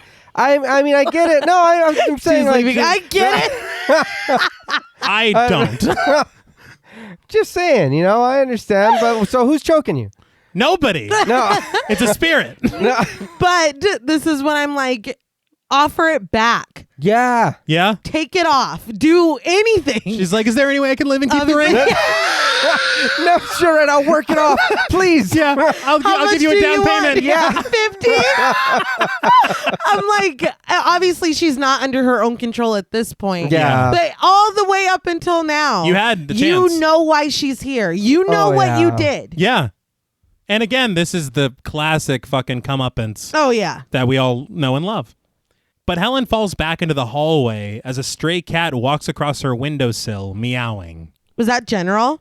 It's a cameo. This is the first role. Yeah. He went to Italy in one of the stories that got cut out. That's right, yeah. He was I like, believe fuck it. this. And he hopped on a boat. Because he was on a boat, and then suddenly he was only in New Jersey, if you recall. Yeah. He went to Italy. We know. But the next morning, Helen's body is found with her hands clutched around her neck, pale-faced, her eyes opened, and grinning a small smile. The coroner, played by Alessandro Tedeschi, examines her body as a police inspector, played by Gustavo DiNardo, interviews Helen's neighbor, played by Harriet Medine. The neighbor says that as soon as she heard the screaming, she ran upstairs to break down the door. She says she wasn't alone, and the other neighbors joined her. They tried pushing on the door, but it was locked. They were finally able to open it, and when they found Helen dead on the floor, she made everyone leave. And it's very funny that she did that, because we know why. It's Yeah. hilarious. We soon learn. She promises that nothing has been touched, and she says that she called the police right away. She's like, I found my share of dead bodies. I know what I'm doing. You can all go home. But the inspector sees a white nightgown on Helen's bed, remarking that she had already prepared for bed, and the coroner pronounces Helen dead of self-suffocation. So it's wild because if you look at it from Helen's point of view, potentially, it was the guilt that drove her mad, and she thought that her white gown that she laid out for herself Was the medium. Oh, okay. And that's pretty interesting. Yeah. Yeah. But as the coroner tears her hands away from her throat, he notices something. On her left ring finger, there is bruising and a small laceration, but there is no ring. He says someone must have wrenched it off of her. The neighbor looks around very nervously, and she hears the sound of buzzing flies and the echoing drips of water. The coroner turns Helen's head to one side, and in her deathly gaze, Helen stares directly at the neighbor as the camera presses in and the drops of water continue. So, what'd you guys think of The Drop of Water? I really like that one. I do feel like that one is the one to end on. Yes. Yeah. Her face is very scary. I did. It did make me think of Annabelle Okay. a little bit. The dress. Right. And then the face, the way the kind of face is, it looks kind of doll-like but scary. Yeah. Yeah. Honestly, that's 2 James Wan projects. Yeah, so you're probably right. Yeah. Yeah, for sure. But that was short but very sweet. Yeah. Yeah. Like, I feel like that was just long enough. We got enough detail.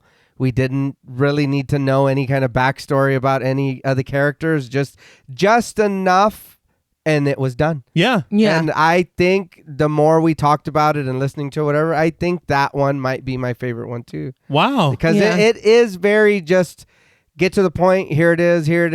Scare. Then it continues. Yeah. Yeah. You know what I mean? Because the neighbor obviously fucking yeah. ripped the ring off. Clearly. Ripped it Dude, off. she couldn't even get some olive oil or something. Yeah. Like, You're in goddamn. No, I completely agree. I think that this one is my favorite as well. When I was watching it, I thought that the medium had taken her ring back. Yeah. And then they show the neighbor and she's like Jordan Peele sweating. And I was like, this bitch, like, this ring is irresistible. Yeah. It's just funny. She's like, I made everyone leave. Yeah. And I didn't touch anything. She saw it Yeah. and was like, oh, you guys get out of here. But no, it just like you already said, John Paul, it's short but so effective and very, very creepy. Yes. It's just a great story. And this is the one to end on for sure. Yeah. It might surprise you in the American release. This opened the anthology. Oh no. Yeah.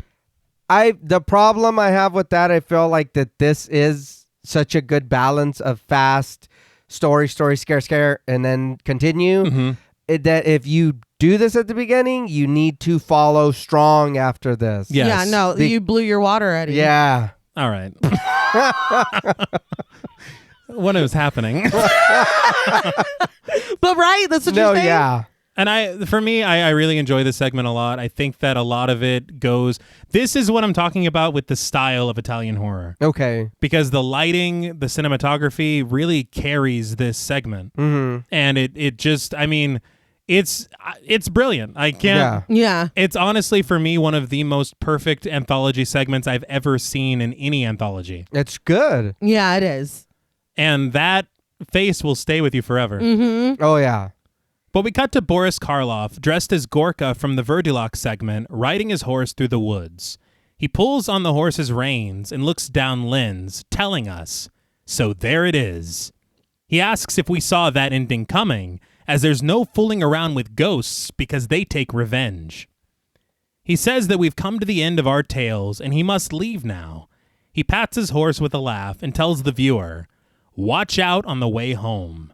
Look around you. Look behind you. Careful when you open the door. And don't go in without turning on the light."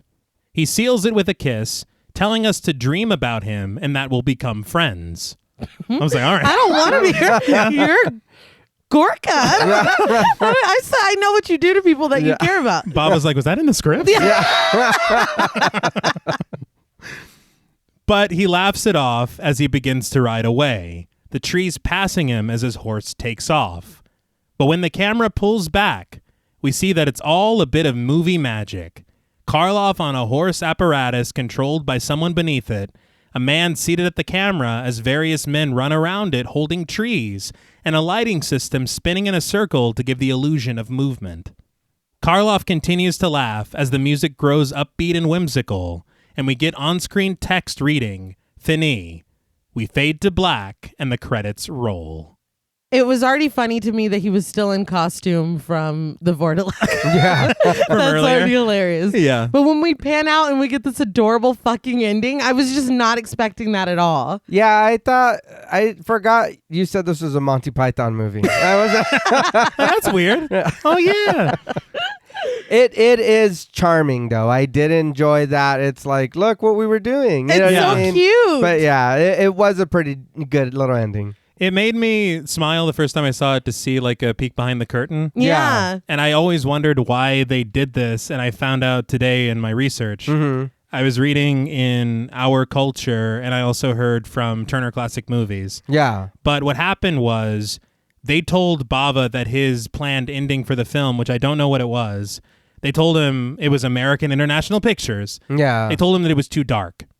And they said, you need to figure something out. And he had been fucking fed up with getting all these notes from them. Yeah. So he's like, I'm just going to demystify the whole thing. Yeah. Oh, wow. And so he decided to do this as like a little playful ending. Boris Karloff was game. Yeah. And so they're like, let's do it. It's very cute. It is. But the thing is American International Pictures didn't like it. Oh my God. You can't fucking win. Yeah. And so the ending of the film for that release is literally the end of the Vurdulak segment. Okay.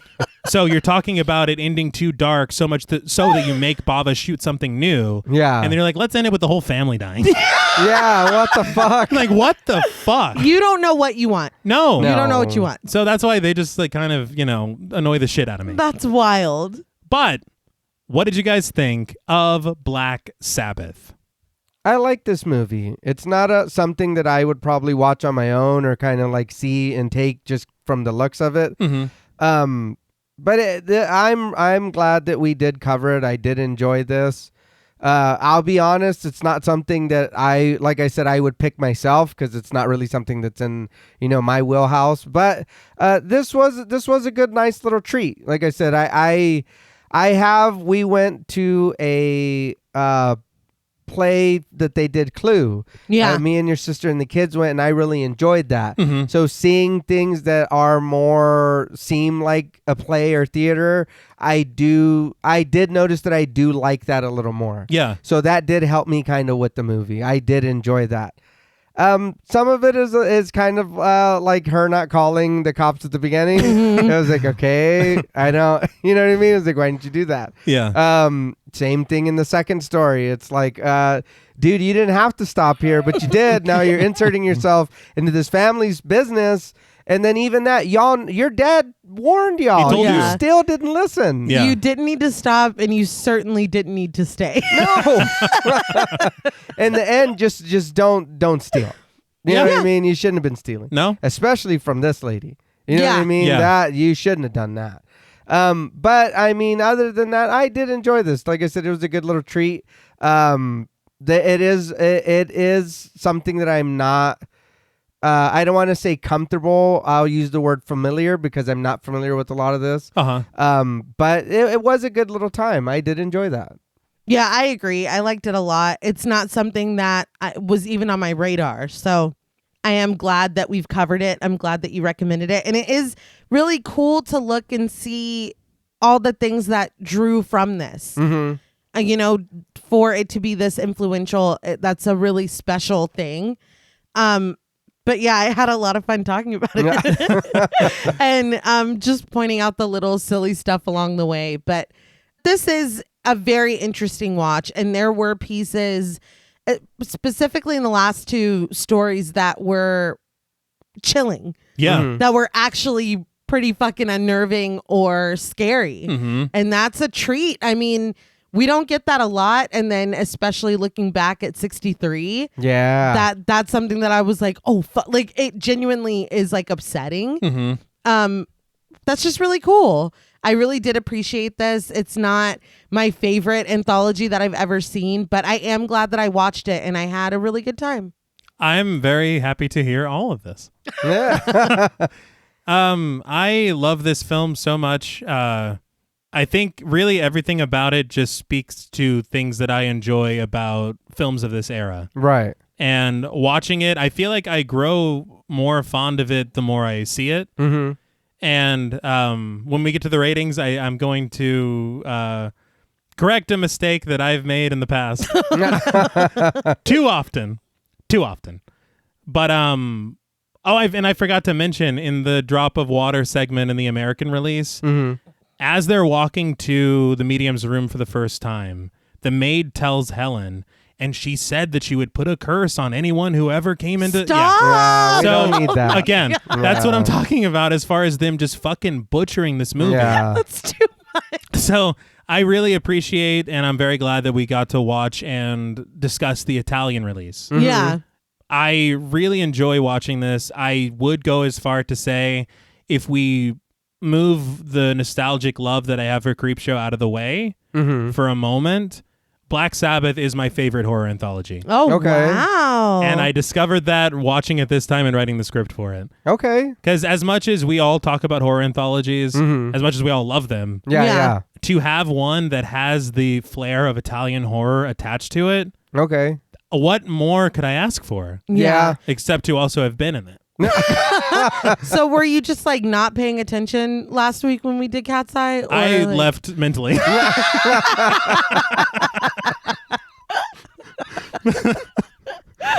But I guess that can lead us into ratings. I just to recap real quick, everything about this is great to me. Just a quick recap. Just to be clear. The direction, the cinematography, the lighting, the set design, the production design, the editing, the performances, the color. I love everything about this movie. I think the only things that I have a minor complaint about are Vladimir's character arc.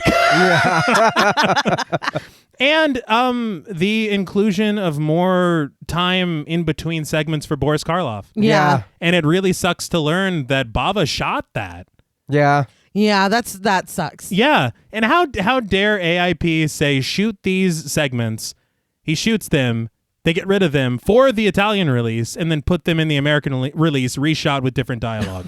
Yeah. That's fucking weird. It is.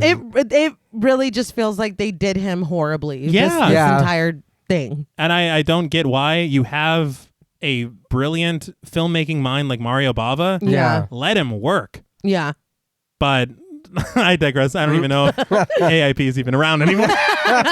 I'm fighting. You bastards! You blew it up. God damn you, all the we've all seen the Planet of the Apes.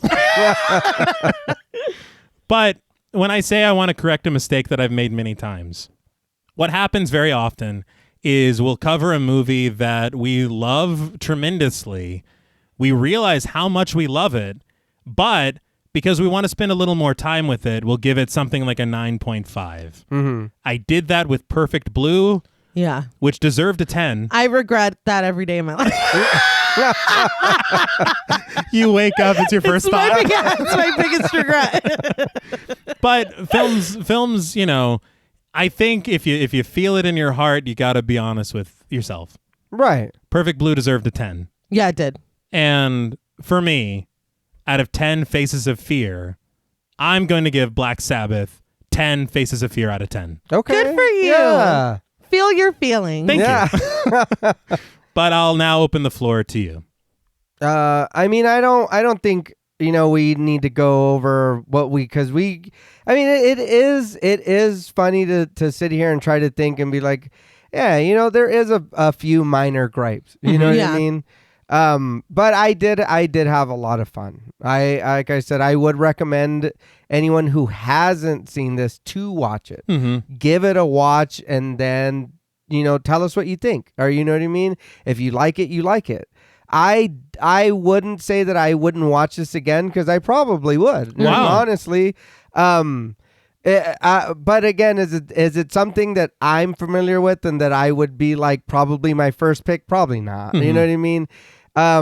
But that's only because I'm not familiar with it. You know what I mean? It's not something that I know like you do or that I hold as dear as you do. But again, like you said, I think with time, once you give it, you know what I mean? Like you said.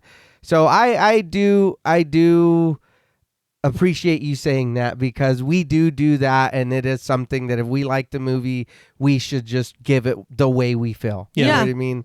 And I did love Perfect Blue too. But again, I don't know what it is for me. I just couldn't feel comfortable doing it. I couldn't feel comfortable doing Like, it. not quite. Hey, and again, the song is still the ringtone for your sister when she calls me. It's staying that way. Yeah. I love the movie, but I say that to go into my rating or to kind of explain my score. Okay. I did enjoy this movie a lot, but I think me not being familiar with it and the few things that they did do in the movie that was like not kind of like that's common sense to call the cops, or you know what I mean, or you see there's danger going on in this cabin here or this farmhouse, these people maybe take off. You know what I mean? Mm-hmm. I'm sure the girl's pretty, whatever. Go to Jersey, dude. That's not enough. That's not. Get your you, gabagool. Yeah, you were supposed to go do something, and you stop. Mm-hmm. But no, I did enjoy the shit out of this, and I really do think that if you haven't seen it, that it should be checked out.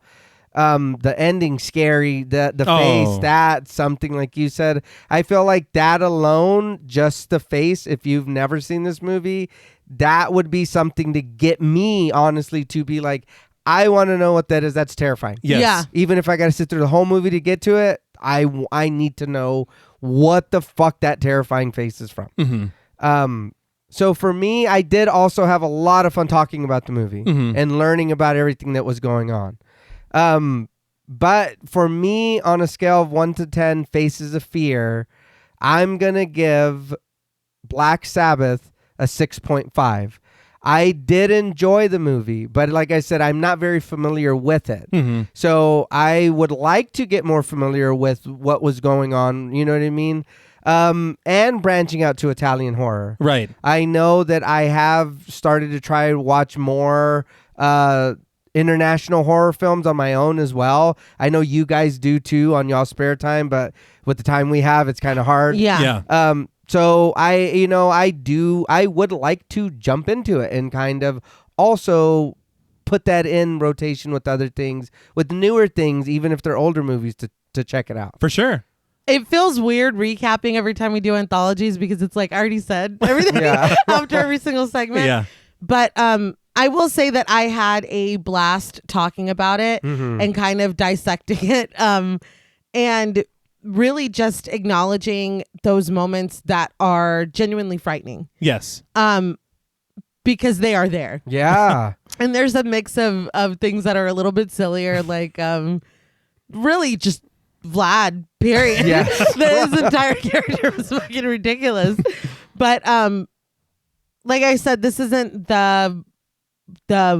my favorite horror anthology. Mm-hmm.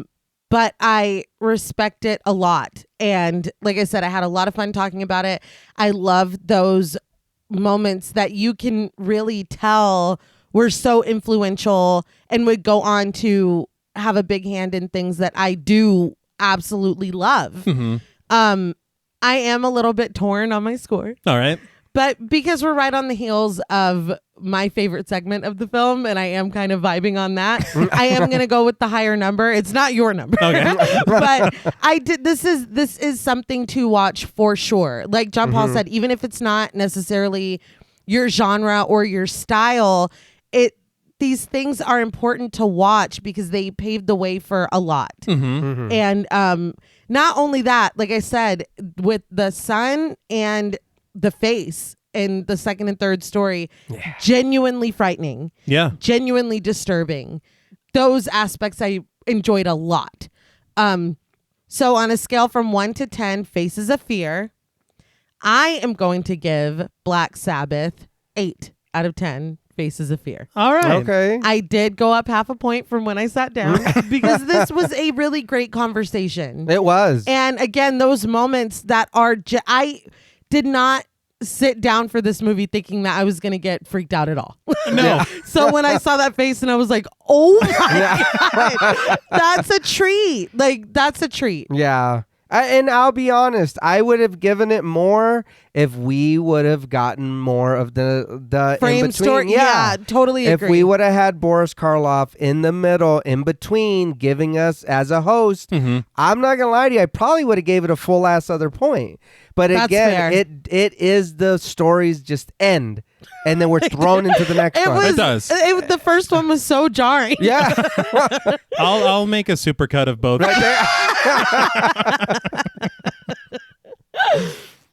Well, it's all from us at Pod Mortem. What would you rate Black Sabbath, and what should we watch next? Let us know on Twitter at the Pod Mortem. Don't forget to follow us on Instagram at TravisMWH, at Blood and Smoke, and at JuggaloDaddy84. Be sure to follow each of us on Twitter at TravisMWH, at Blood and Smoke, and at RealStreeter84. Thanks again to Original Cinematic for sponsoring this week's episode. Please consider pledging to our Patreon and stay tuned until after the music for a special thank you to our Wendigo Getter patrons. And remember, though fear has the power to knock you off your path, it's important to always get back on the horse. Until next time.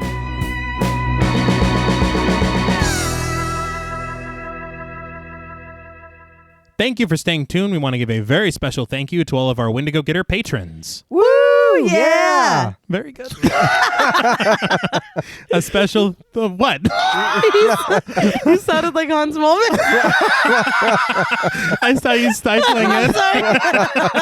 Very good. And I said what very loudly? What? What are you going to say? So ready for a fight.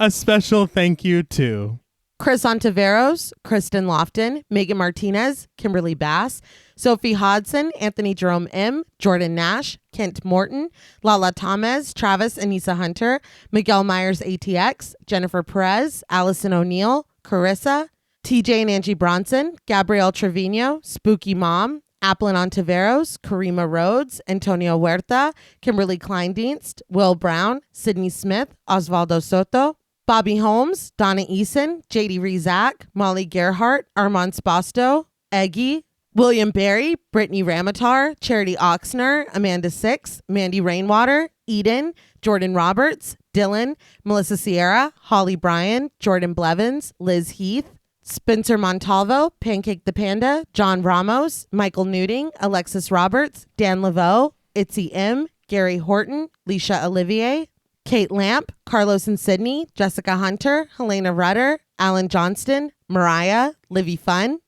Mandy M, Scott Troutman Wise, Mozzie Bear, Brittany G, Dave Burke, Adrian Stakes, Nick Spill, Emma Hagel Kissinger, Valerie G, Emiliana, Brian Glass, CB, Taylor Santana, Will Lewison, Angelique, Smelly Poo Poo Head, Beth Bauer, Cookie, Esperanza J, Jason Kyle OKC, Joshua Rumley, Danielle Peralta, Brandon, Nicholas Carter, Sawyer Reese Farr, Dr. Diva Loves Horror, Girl That's Scary, Cassandra, Andrea Simmons, Ashley Higuera, William and Xxena Rush, Ryan Brom, Megan Ochoa, Laura Lassiter, Natalie de Guzman, Eileen O, Marissa E, Sydney, Henry F, Megan M, Strangely Sarah, Christy Beck, Nancy and Andy, Amanda Lopez, Andy Terrell, Jason Hanovan, ML Tafoya, Abigail Spitzer, Katie K, Erica Morin,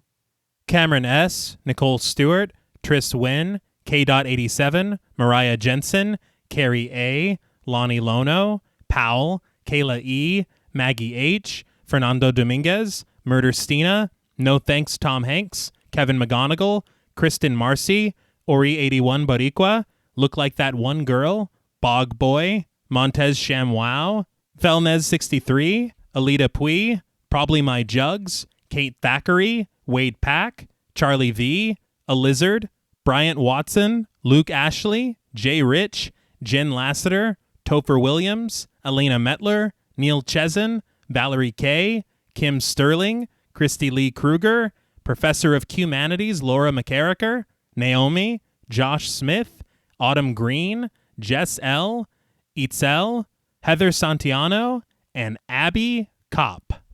Thank you all so much. Yes, thank you. We love each and every one of you so much, and we want you to know that you are the light of our life. The light was great in the film. Okay. I was like, was there a light segment? No, there's the lighting. It's Mario Bava. All right. Until next time.